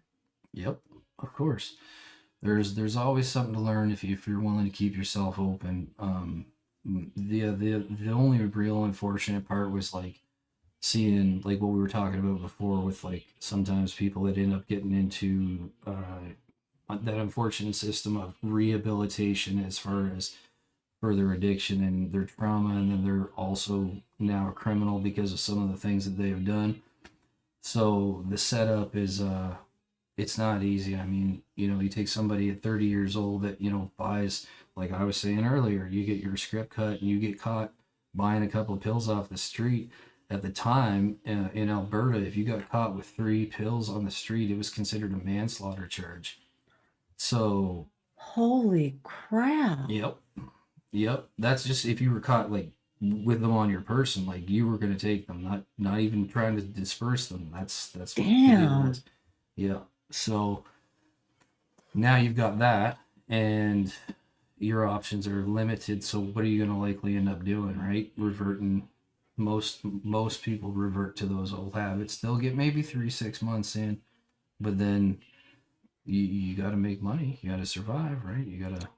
It's I gotta almost like that I got a same like break for half a second, but I'm yeah, going to be right back. My sure, son's yelling and I just gotta, you can continue talking. I'll no be right worries. back. Yeah, sure. But yeah, so that cycle is difficult to break, but the biggest thing is with the after, like with any kind of I find with the mental health and the trauma aspect of it, and then the addiction, whether one led to the other or vice versa, because sometimes that happens as well, is that if you know what to expect on the other side, which is it's not going to be easy. It's not going to be easy to stay sober. Excuse me. It's going to take work. But if you put those steps into effect and you are your own advocate for your recovery, which is key. If something's not working for you, that's the other thing. Time is limited. So one of the first things I tell people is when you get into your session, you tell like just start right away, like start dumping your guts. And if it's not a fit, then you have the right to tell the director this is not a Mhm. right fit for me, and that's switch. Don't waste your time. Like you're not here to Yeah. waste time. So you know switch channels, do what you got to do. But I encourage people, actually. I say, your first, before you even go to your first visit, see if you can get that person on the phone and basically treat it like an interview. You're interviewing them. You want to know where they're coming from. What kind of background do they have? How would they approach your issue? And mhm, a lot of times, even just within 10 minutes of talking, you can get a sense as to whether or not you want to meet this person in person, yeah, or I know right away this isn't going to work. yeah, So they're there to help you, and so you need to find out if it's exactly if it's going to be a fit for you or not. yep. And like you can feel like they're like, I know that's certainly like been my experience. That was something that I heard a lot from other people. It's like I walk in the room and I can already feel like that tension, right? Like there's maybe Mhm. like we're supposed to be unbiased, but let's it doesn't always work out that way. And like there was certain people that you'd work with where like the director literally knew like don't send this person to this person because of an issue like that therapist or counselor is dealing with or has dealt with in the past, whether Yeah, it may be yeah. divorce and you remind somebody of their ex-husband. Well, you know. Guess what? Yeah, exactly. You're right. You could be It's the best counsel in the universe, yeah, but you look exactly like my yeah, ex-husband. that's exactly it. So, it's important to be able to identify that stuff. And the other one is the manipulation thing, which we were kind of going to get to before, with people coming in and hearing doing all the things right, saying all the things right. But like like I've had some pretty bold people be asking some questions because a lot of this stuff is documented. Almost all of it's documented, at least it should be. If it's anything to do with a private session or a group session, Hmm. it needs to be wrote down. But the rule I had at the very beginning was like, I'm not going to judge a book by its cover. So the file was like the second thing I looked at. I wanted to sit down and meet the person and just kind of feel the vibe, where you're at, like what's your thinking, like what are you Hmm. planning on doing. But yeah, that one's tricky because like you can, and then you got to wonder if is it manipulation or did you just get sucked back up into what you were doing before because you're not doing the work, right? Right. But they're definitely in sessions like one-on-ones. I found that was a lot more intense because you had to really watch yourself, like where you're going and where the person was going and where they were steering, because a Hmm. lot of times like it's conditional, right? So like whether you're on actual conditions from the government or a jail or your family, where they're like, if Hmm. you don't get it together, like you're out. Right. You're So right. so they're gonna play, you know what I mean? They're gonna play the Hmm. game to get out and just, all right, 30 days, I'm back on my way. So that part of it was hard because you know it wasn't because like for me it was like I'd already lived this and I can tell you how bad it can go if you want to do that. I don't want to focus on that. I'd rather focus on how to avoid this for you. And the Hmm. longer you want to sit there and blow smoke on my what, Hmm. um, you're gonna wind right back up here or somewhere else or worse. You know what I Right. mean? So this is your chance to kind of say what you need to say and let's see what we can do about it, right? So Well, and as we said, people have to, for true healing to happen, people want to be want to change. They mhm, need to realize that and and I think that's where the message of hope, as we were talking about before, that message that there is something else, that it is possible, that to see somebody who's been through it and has you know done a 180, um, that hopefully that can help people.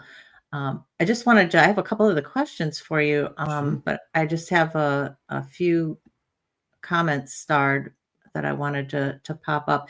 Indigo says, "Thank you for this insight on the male experience. I'm starting to understand now how I can better support my male friends."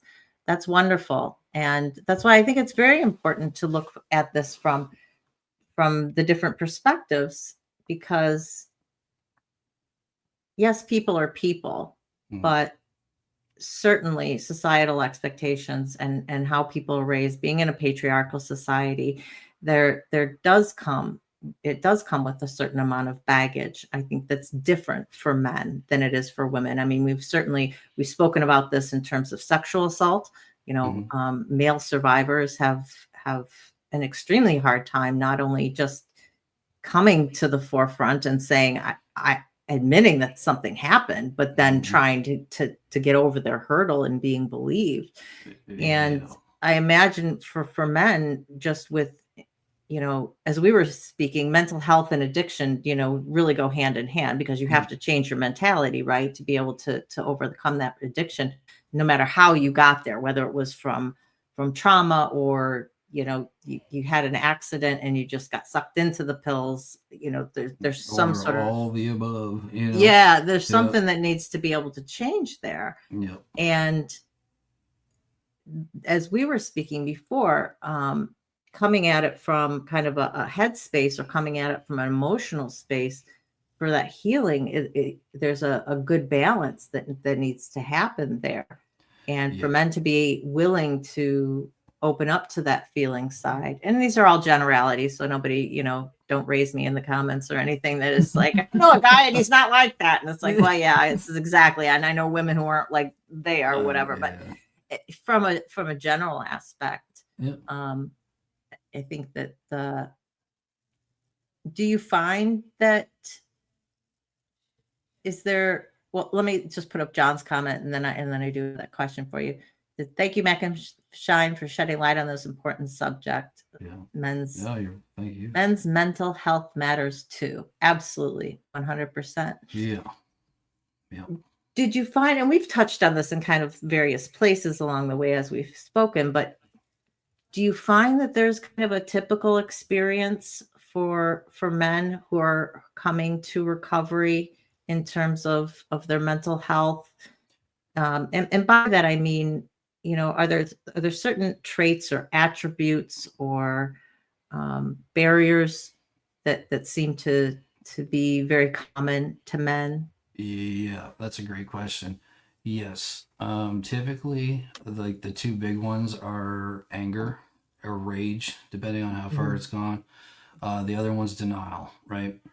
And Mhm. and denial I found was much more applicable to men that were in partnerships, because what they would often say was, I'm doing this for my family, and I get that. Like I use the same like, whatever you want to call it, intrusion in my mind, to Mhm. justify the things that I was doing. And I do believe that truly it starts out like that, because if, like I said, you got a busted knee and you need to work every day because you're living, hand to mouth type thing. You got to put food You, on the table and pay you, your rent, you, right? you don't Yeah. got downtime, and then Yeah. that turns you, the longer that goes on, the more you transfer into this, I don't want to say, like, it's just this completely different persona. It takes over, and you have brief moments of illumination where you recognize that, in between having to make sure that you are making sure that that beast is fed and that you can keep going forward. And that's Mhm. that's it. It's just survive, get through it. We'll figure it out later. Let's go. And this is With the only way to survive, Yeah, right? There's that yeah, that's I yep, have to do this to be able to do that. There is yep. no other There, workaround. mm-mm. And that usually that time frame varies for people. Like for me, it took quite a few years for that to catch up, where people are like, "Hey, he's off." Like, you know what I mean? Like I was able to hide it really well for a long time. Oh, okay. Yeah, I see what you're saying. So, like, depending on how long that process takes, that builds the mind up in a way where it's like, oh, look what I can get away with. Look, I'm fooling everybody, but like, you're not. Most people like will know. Like, and like I remember having a boss one time, and he's like, "Man, we got to let you go." It was the first time I was ever let go of a job, and I was like, "Why?" Like, why? Right. Yeah. What the hell's wrong? What do you mean, man? And he's Yeah. and he's like, seriously? He's like, and he just said that, and like I just remember feeling my heart sink. I'm like, I guess the jig is up. You know what I mean? It Right. didn't slow me down, but you know what I mean. I just kind of like circumvented, because he's the same ideology. I got to make sure before I can go get help, before I can put myself in this equation, that everything else is taken care of. While you're literally burning everything down, you're trying to take care of. On Right. the relationship side of things, oftentimes, when I had the opportunity to work with, say, you know, like a whatever boyfriend, girlfriend, or husband and wife, more with kids, what would happen a lot of times was men typically would be like, well, I've done the work now, so I should be able to go back, right? Like everything should go back the way it's supposed to. But you gotta, you know, I would explain to them, I'm like, well, how many years has this been going on for? Let's say 5. So for 5 years, your partner has been dealing with you not showing up even though you think you've been, and now you're clear enough that you understand that. Like you weren't showing up, you were burning everything down slowly, like death by a thousand cuts. And they're gone. Like they've been planning, like, you know what I mean? Like you're lucky that they are still in your life. And the pushing of that boundary were the two biggest things where I was like, oh my, like it was almost like a revolving door, like for a few months of sessions where like that was the typical client that I was getting, where it was like, okay, like you're already getting divorced, like that's happening, but just the acceptance in the mind of, no, I can change this, I can fix this, like, Now that I'm better, you know, give me a second chance type of yeah, thing. when really it's like the 150th chance, you know what I mean? Right.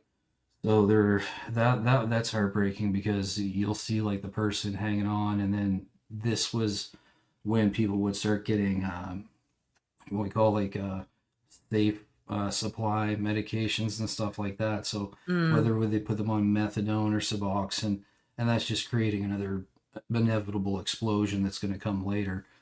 And it's interesting because a lot of the men that I dealt with at the time, they were being prescribed 2 medications in particular. And the therapist's ideology was nobody should ever be here or nobody should ever be here. Everybody should be right here. I'm like, can you imagine a world where everybody was just like that? Like there's no happiness, there's no challenge, there's no up and down. And then within Right. You like, need the downs to appreciate well, the yeah, happiness, right? right.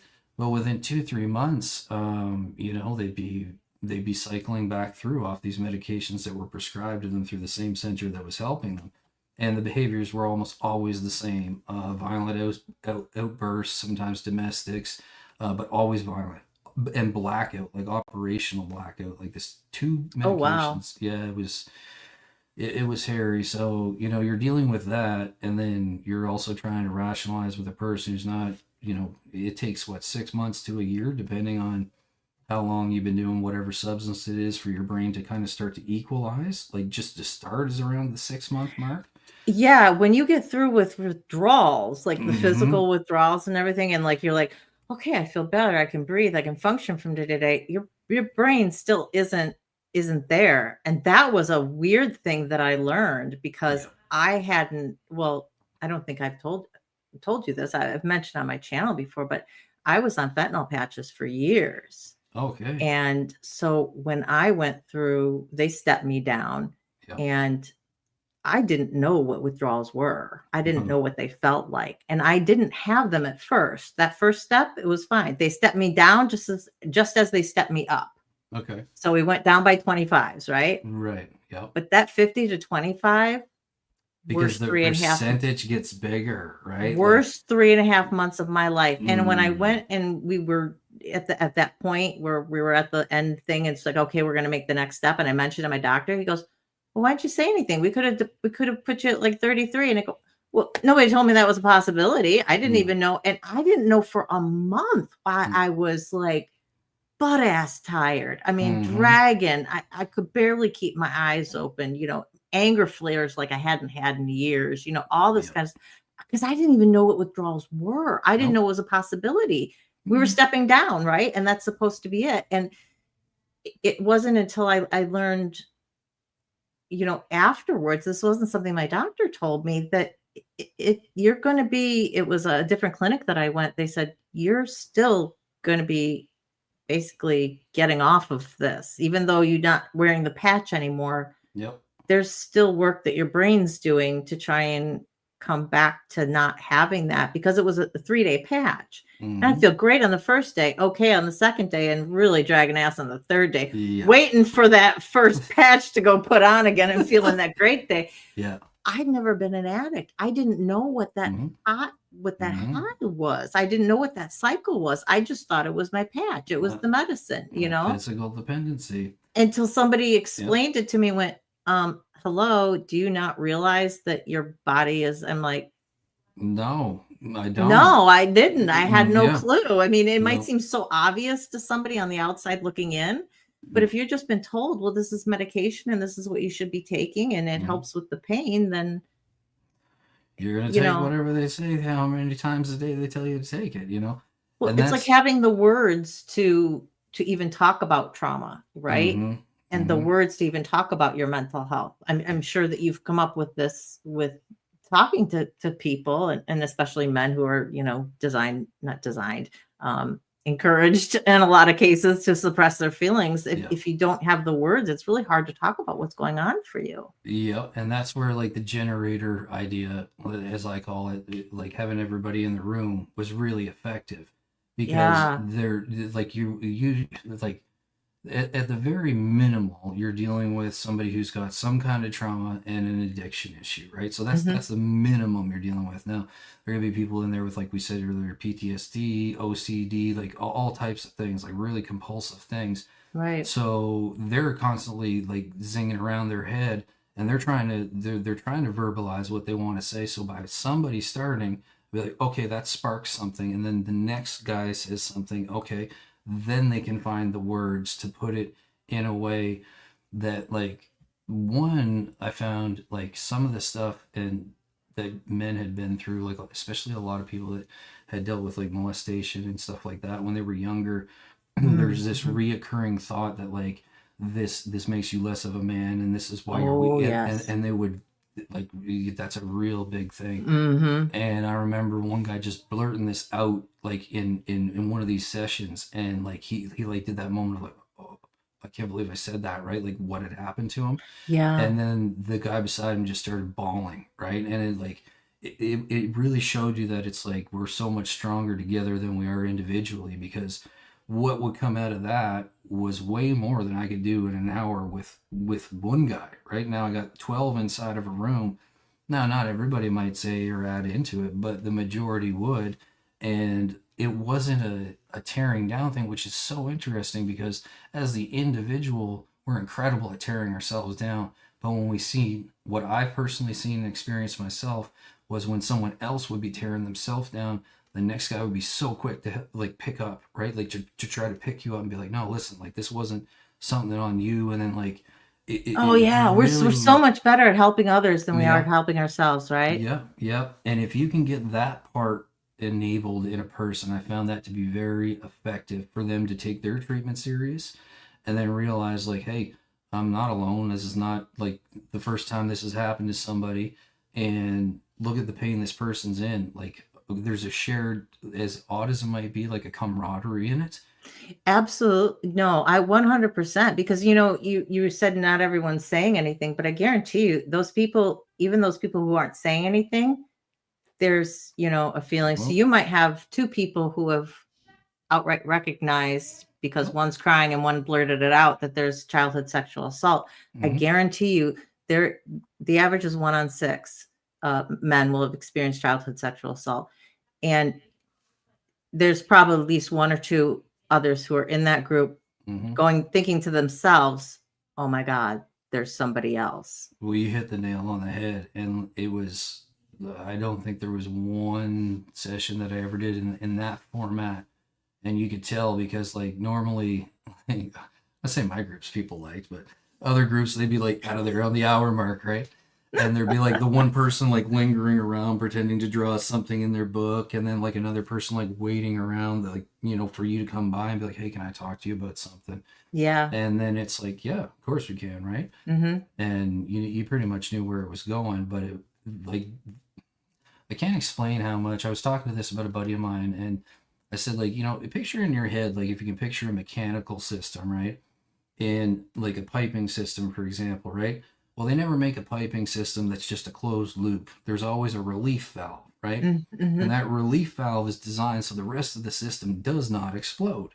So by you letting this piece of whatever information it is out of your head that has literally been eating you alive and driving you to do a lot of these terrible behaviors, imagine what it could change. Now, that's easy to say, but when you actually do it, whether you write it down or you come to me, like I just said, like one-on-one, or you do it in the group, everybody has a different process. But the main thing was keeping the door open and understanding that you're not going to get a reaction out of me where I'm like, oh my God, I can't, like, you know what I mean? Like, that's not going to Right. happen. Yeah, So, exactly. Being non-judgmental and yeah. and understanding it, just treating it as normal. And I think that's why, people are flocking to, this chat and, my channel in general and, your channel and Jimena's channel, because there's that understanding that when other people get it, you Mhm. don't have that, oh, really? Yeah. Or, Yeah. oh, and I'm and, so and sorry. showing up like you care, like that's Mm, especially if that's your role, like like showing up, like you don't have to be dressed fancier to the nines, but be sitting up, be making eye contact with people, like mhm, engaging, like how many, like you can tell when someone's uninterested, right? Like, and like a mhm. lot of these nonverbal keys is like, well, you've already decided I'm going to get nothing out of this in about 10 seconds or less. Right. So it could be the most stimulating conversation ever, but if I'm laid down, like there was this one person we worked with where she lay down and she'd like put her foot right up on the desk. It's like, I what? can see you're really invested in this conversation here. You're giving me a lot of clues that say this is What's going to be the breakthrough session for you. Yeah. Yeah, yeah. So it was interesting, but with those types of people, like, which was interesting, or those types of concepts that people want to use, I just would put it back to the whoever it was, whether it was male or female. I'm like, you know what you don't like about this approach, so let's take a look at like what it is. You know what I mean? Mm-hmm. So always trying to find that spin on, like, you can take this as negative as you want, and that's just gonna not be good for you.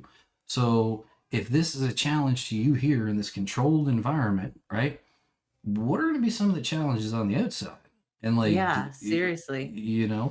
so, well, clearly somebody not paying attention or listening to you, which is a key one, is an irritating, triggering factor. Now, if it affects you this much, where you're still this wound up 3 hours after that session, we need to get into that, right? Like, what is it exactly?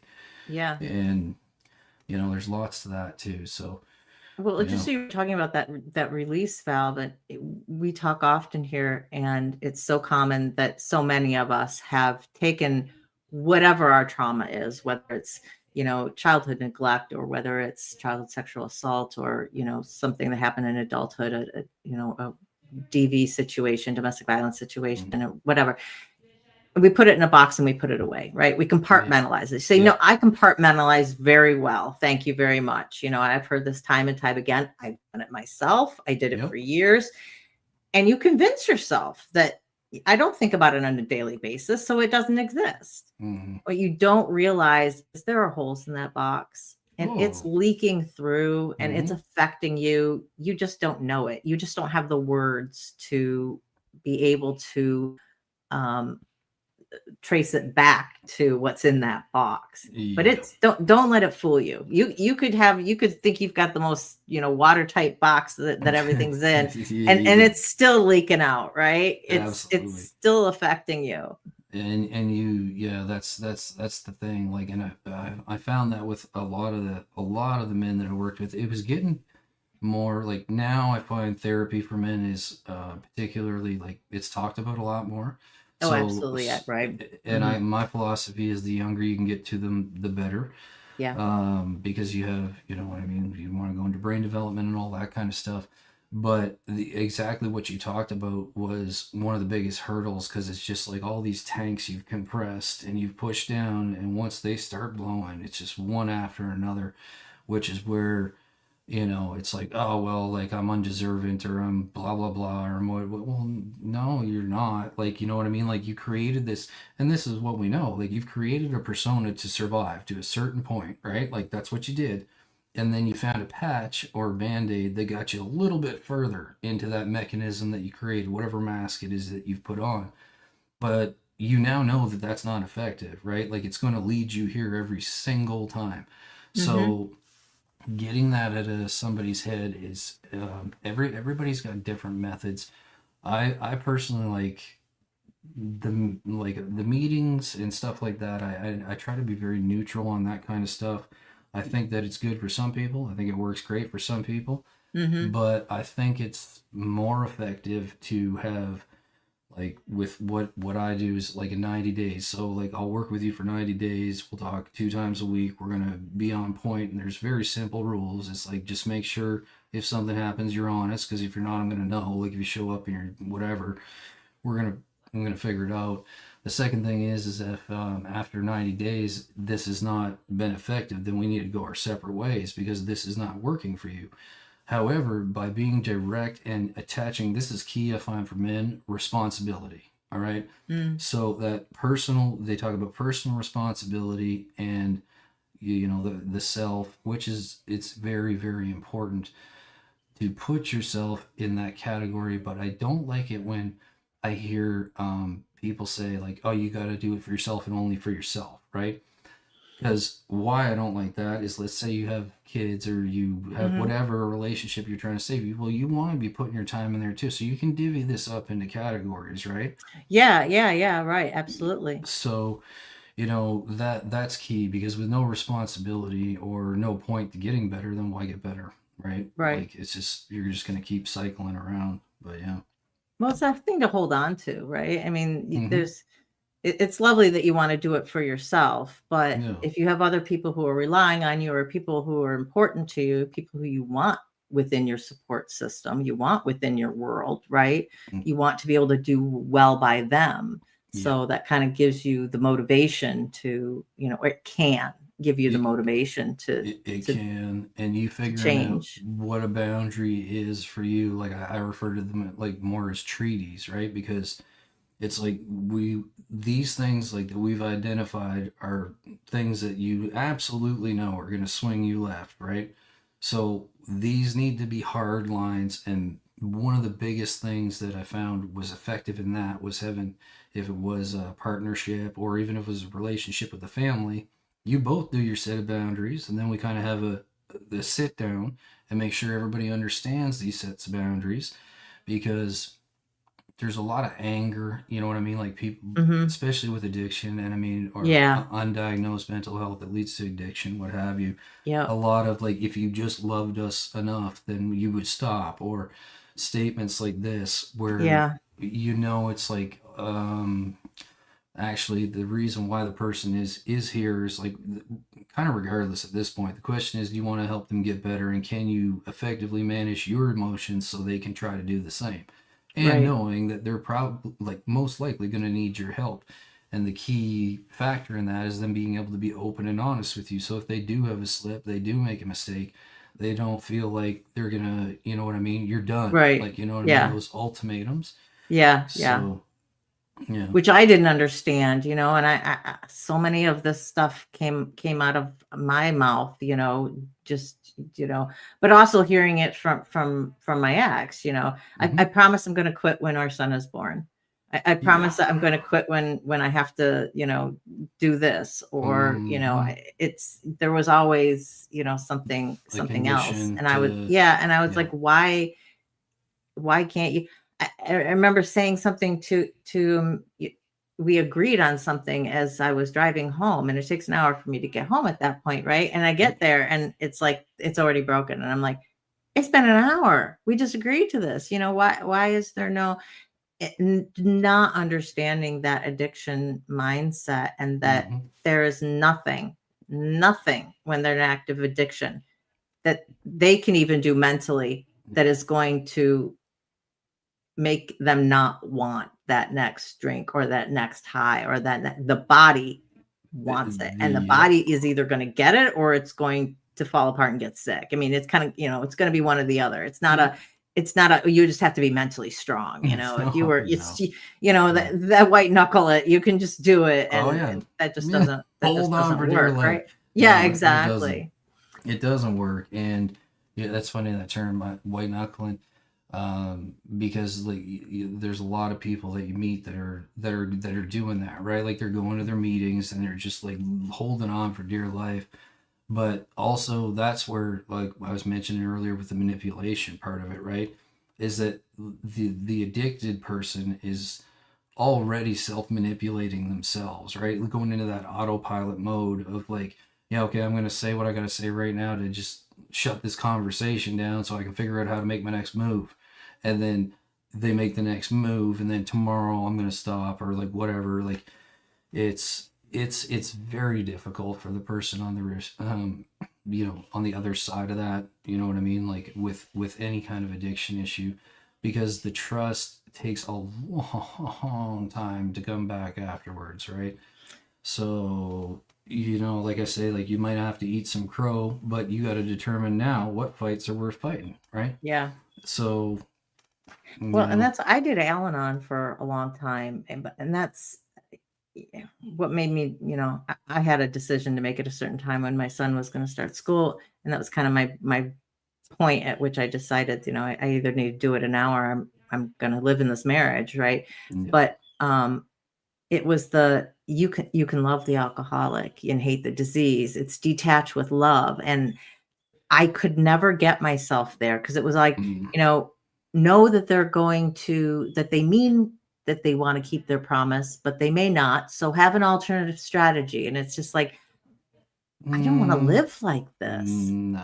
This is not a marriage to me. This is not so I could never get on board with it because of Eh, that, I'll second that. I think that like be careful with this one. I think that those things are effective for very select groups of people, and I think that that time has passed. Personally, like for that kind of therapy, and why I say that is because that just sounds like the definition of enablement, right? It's like, oh, well, they mean well, and like, well, so what are you supposed to do? Wait around till like they mean well enough to get better? And what are the checks and balances here to ensure that this person is getting better? Well, they're not, because they're saying, I am, I'm a higher power. I have no control, and it's a higher power. I got to let everything over to a higher power.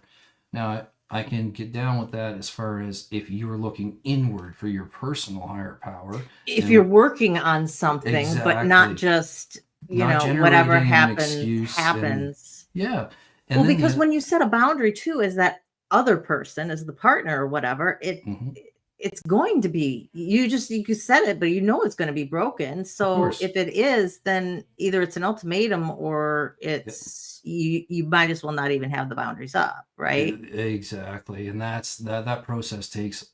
Some people can execute it pretty quick. Like it really depends. I find on like whatever the relationship to the person is, right? Mm-hmm. Like friends are pretty quick to be like, see you later. You know what I mean? Like, well, we'll be around if you get better, but like right now we're out.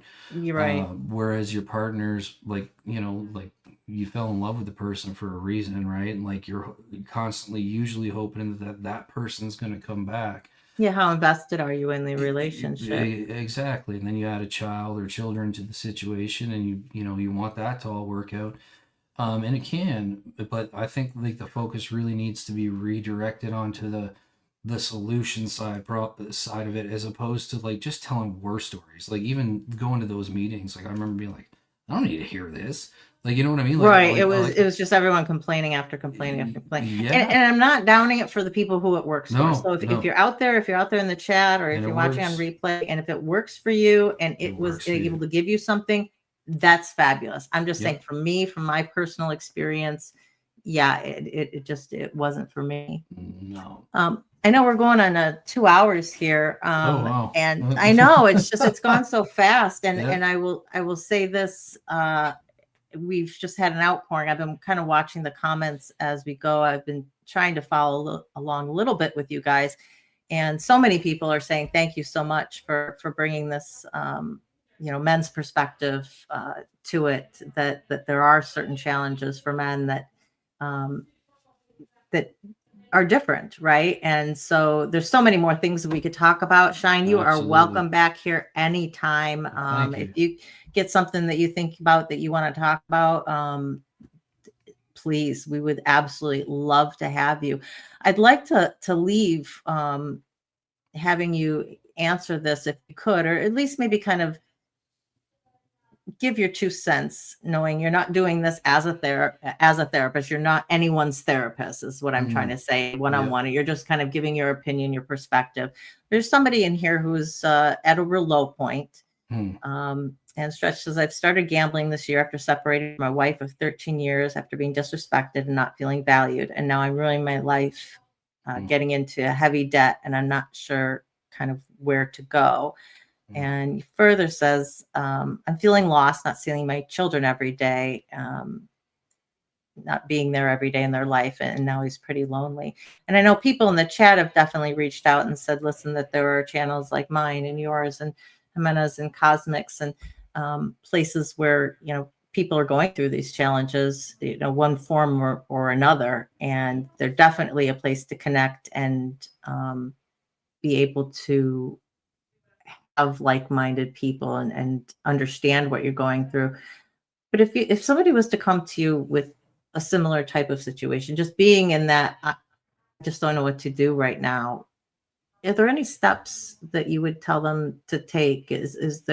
Would you just encourage them to get into therapy? Would you encourage them to take stock of their life? Count their blessings, gratitude.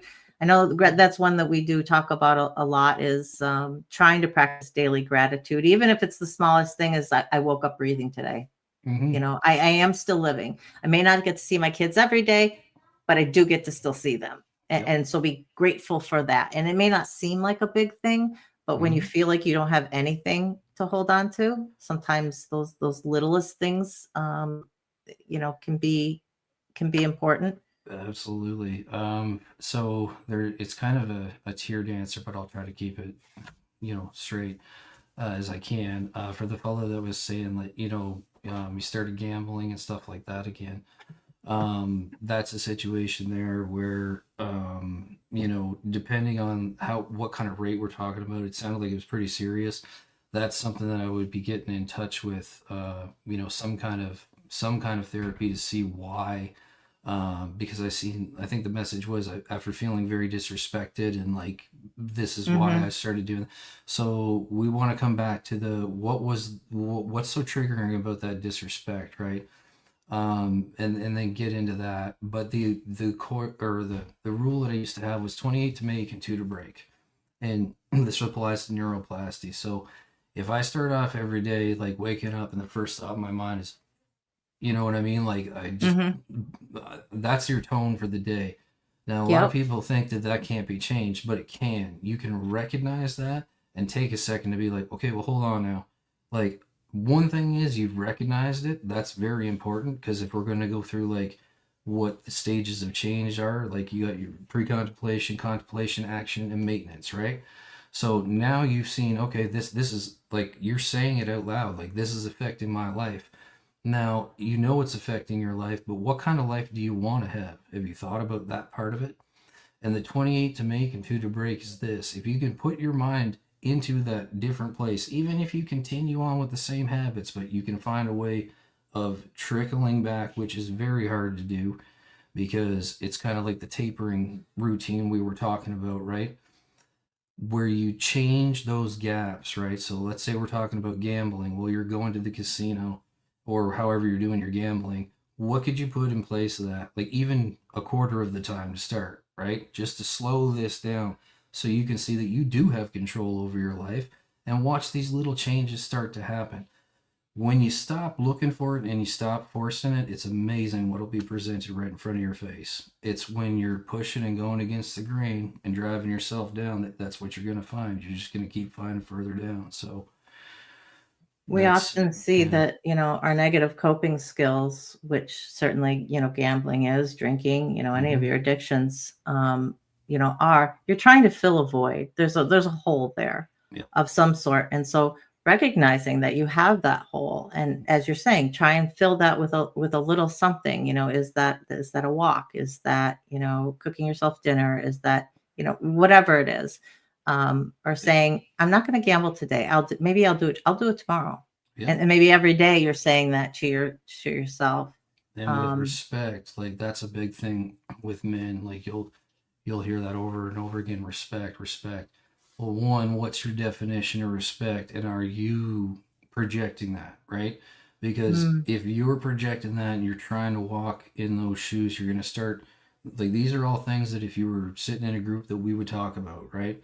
So, what does that word mean to you? So, first of all, we know that okay, it's causing something in my mind where it's making me do really harmful behavior to myself, whether it's depleting my bank account or in putting drugs or drinking or whatever it might be right, right. into my body. But if you can identify that, then you can start working on it because likely is that's going to be like one of them weeds we were talking about where you got to rip it right out from the root. It usually doesn't just pop up overnight.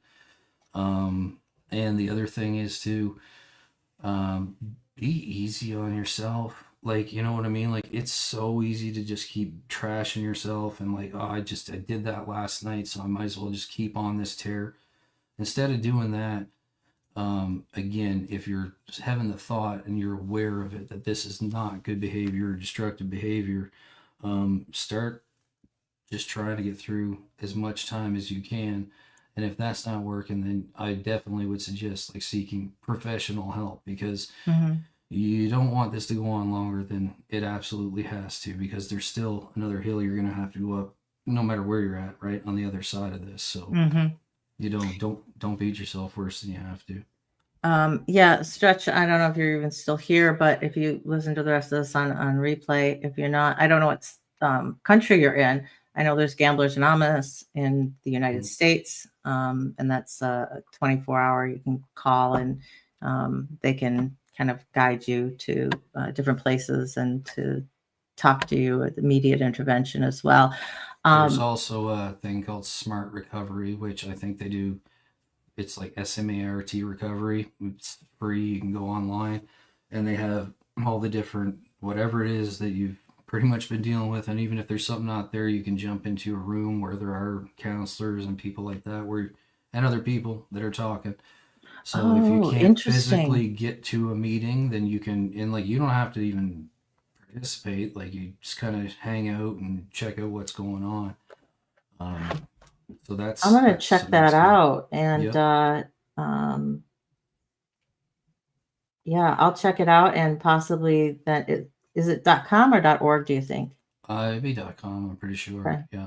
I'll check it out. And, I do have some resources linked in every video description for mental health and sexual assault in specific as well. So you can look at those and see if there's a resource there that might match up to you. But um, Shine, we were just talking about possibly having you on again, and I'll talk to you to more afterwards. But as you were just talking about that, uh, the stages of change, Mm-hmm. that's right.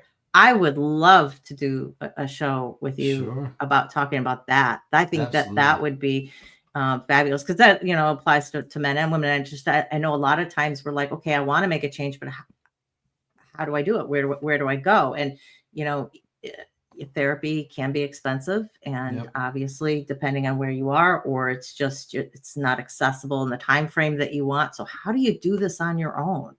Um, Yeah. I would love to talk with you further if you're interested. So just kind of Absolutely. food for Yep. thought. Put that Yep. seed in your head, and possibly we'll get to that. But Sounds good. guys, I know that so many of you have come in and have come in and gone, and you're on Shine's channel as well. So thank you all Yeah. that Thank you guys. have been here. Looks like Sammy just got here a little bit ago. He's going to be on next Wednesday. He's our guest next Wednesday. So you can Perfect. go back and listen to the last couple hours, Sammy. Yeah. And thank you to everyone who have tuned in from my channel, from Shine's channel. Please hit that like button regardless of where you are. Subscribe. If you haven't subscribed to Shine's channel, I encourage you check it out and subscribe over there, and vice versa. If you're over at Shine's channel, check out Surviving Together. And if Yep. you're interested, Absolutely. subscribe over here. Hit that all bell for notifications, because if you just hit the bell, it goes to personal and you won't get notifications. There you go. So There you you got to go. hit that all. So, Yeah. Yeah. and if you think of anybody who you think needs to hear the message that we talked about, please share this live out afterwards, and Absolutely. spread the word that there is hope, Yes, right? there is. Yeah. And Recovery is possible. Yeah. and we can live and thrive. Yes, we can. And, just like I said, like Max said, there's a lot of people that recover in silence. And those people are, I find, some of the most effective people. Like, to answer the question before, you can meet a lot of these people, like in some of these rooms and stuff like that, that have been through it, that can teach you other ways of dealing with your situation. So, if you are dealing with a situation and it's serious enough, make sure that you are putting yourself in that equation, because it's incredibly important. The world needs you. So Yeah, absolutely. Well said. Thank you so much. All right. Well, guys, with all of that, Shine, if you'll hang on just a second afterwards, okay? Yep. And I want to let you all know that, remember, you are worthy, you are valuable, and you are loved for who you are, just the way you are. So hugs and love from me. Bye, every guys. Have a great night. Surviving guys. together, never alone.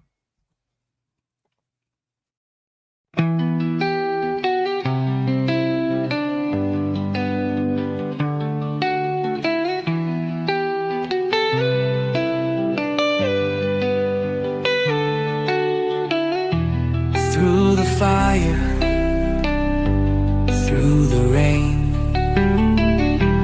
we have walked through endless pain,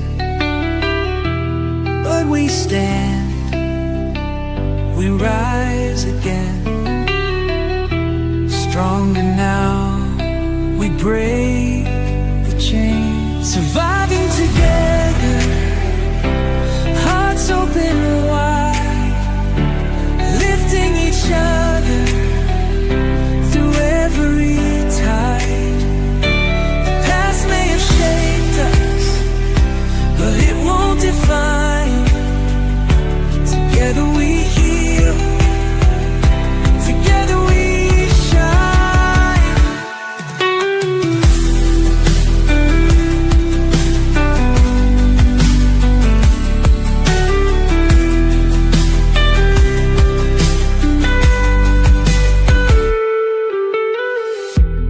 Every tear, every scar tells the story of who we are. Not just survivors, but warriors too. With love as our armor, we see this through. We see you, we hear you, and we believe in you. Surviving together, hearts open wide, lifting each other through every tide. The past may have shaped us, but it won't define. Together we heal, together we shine.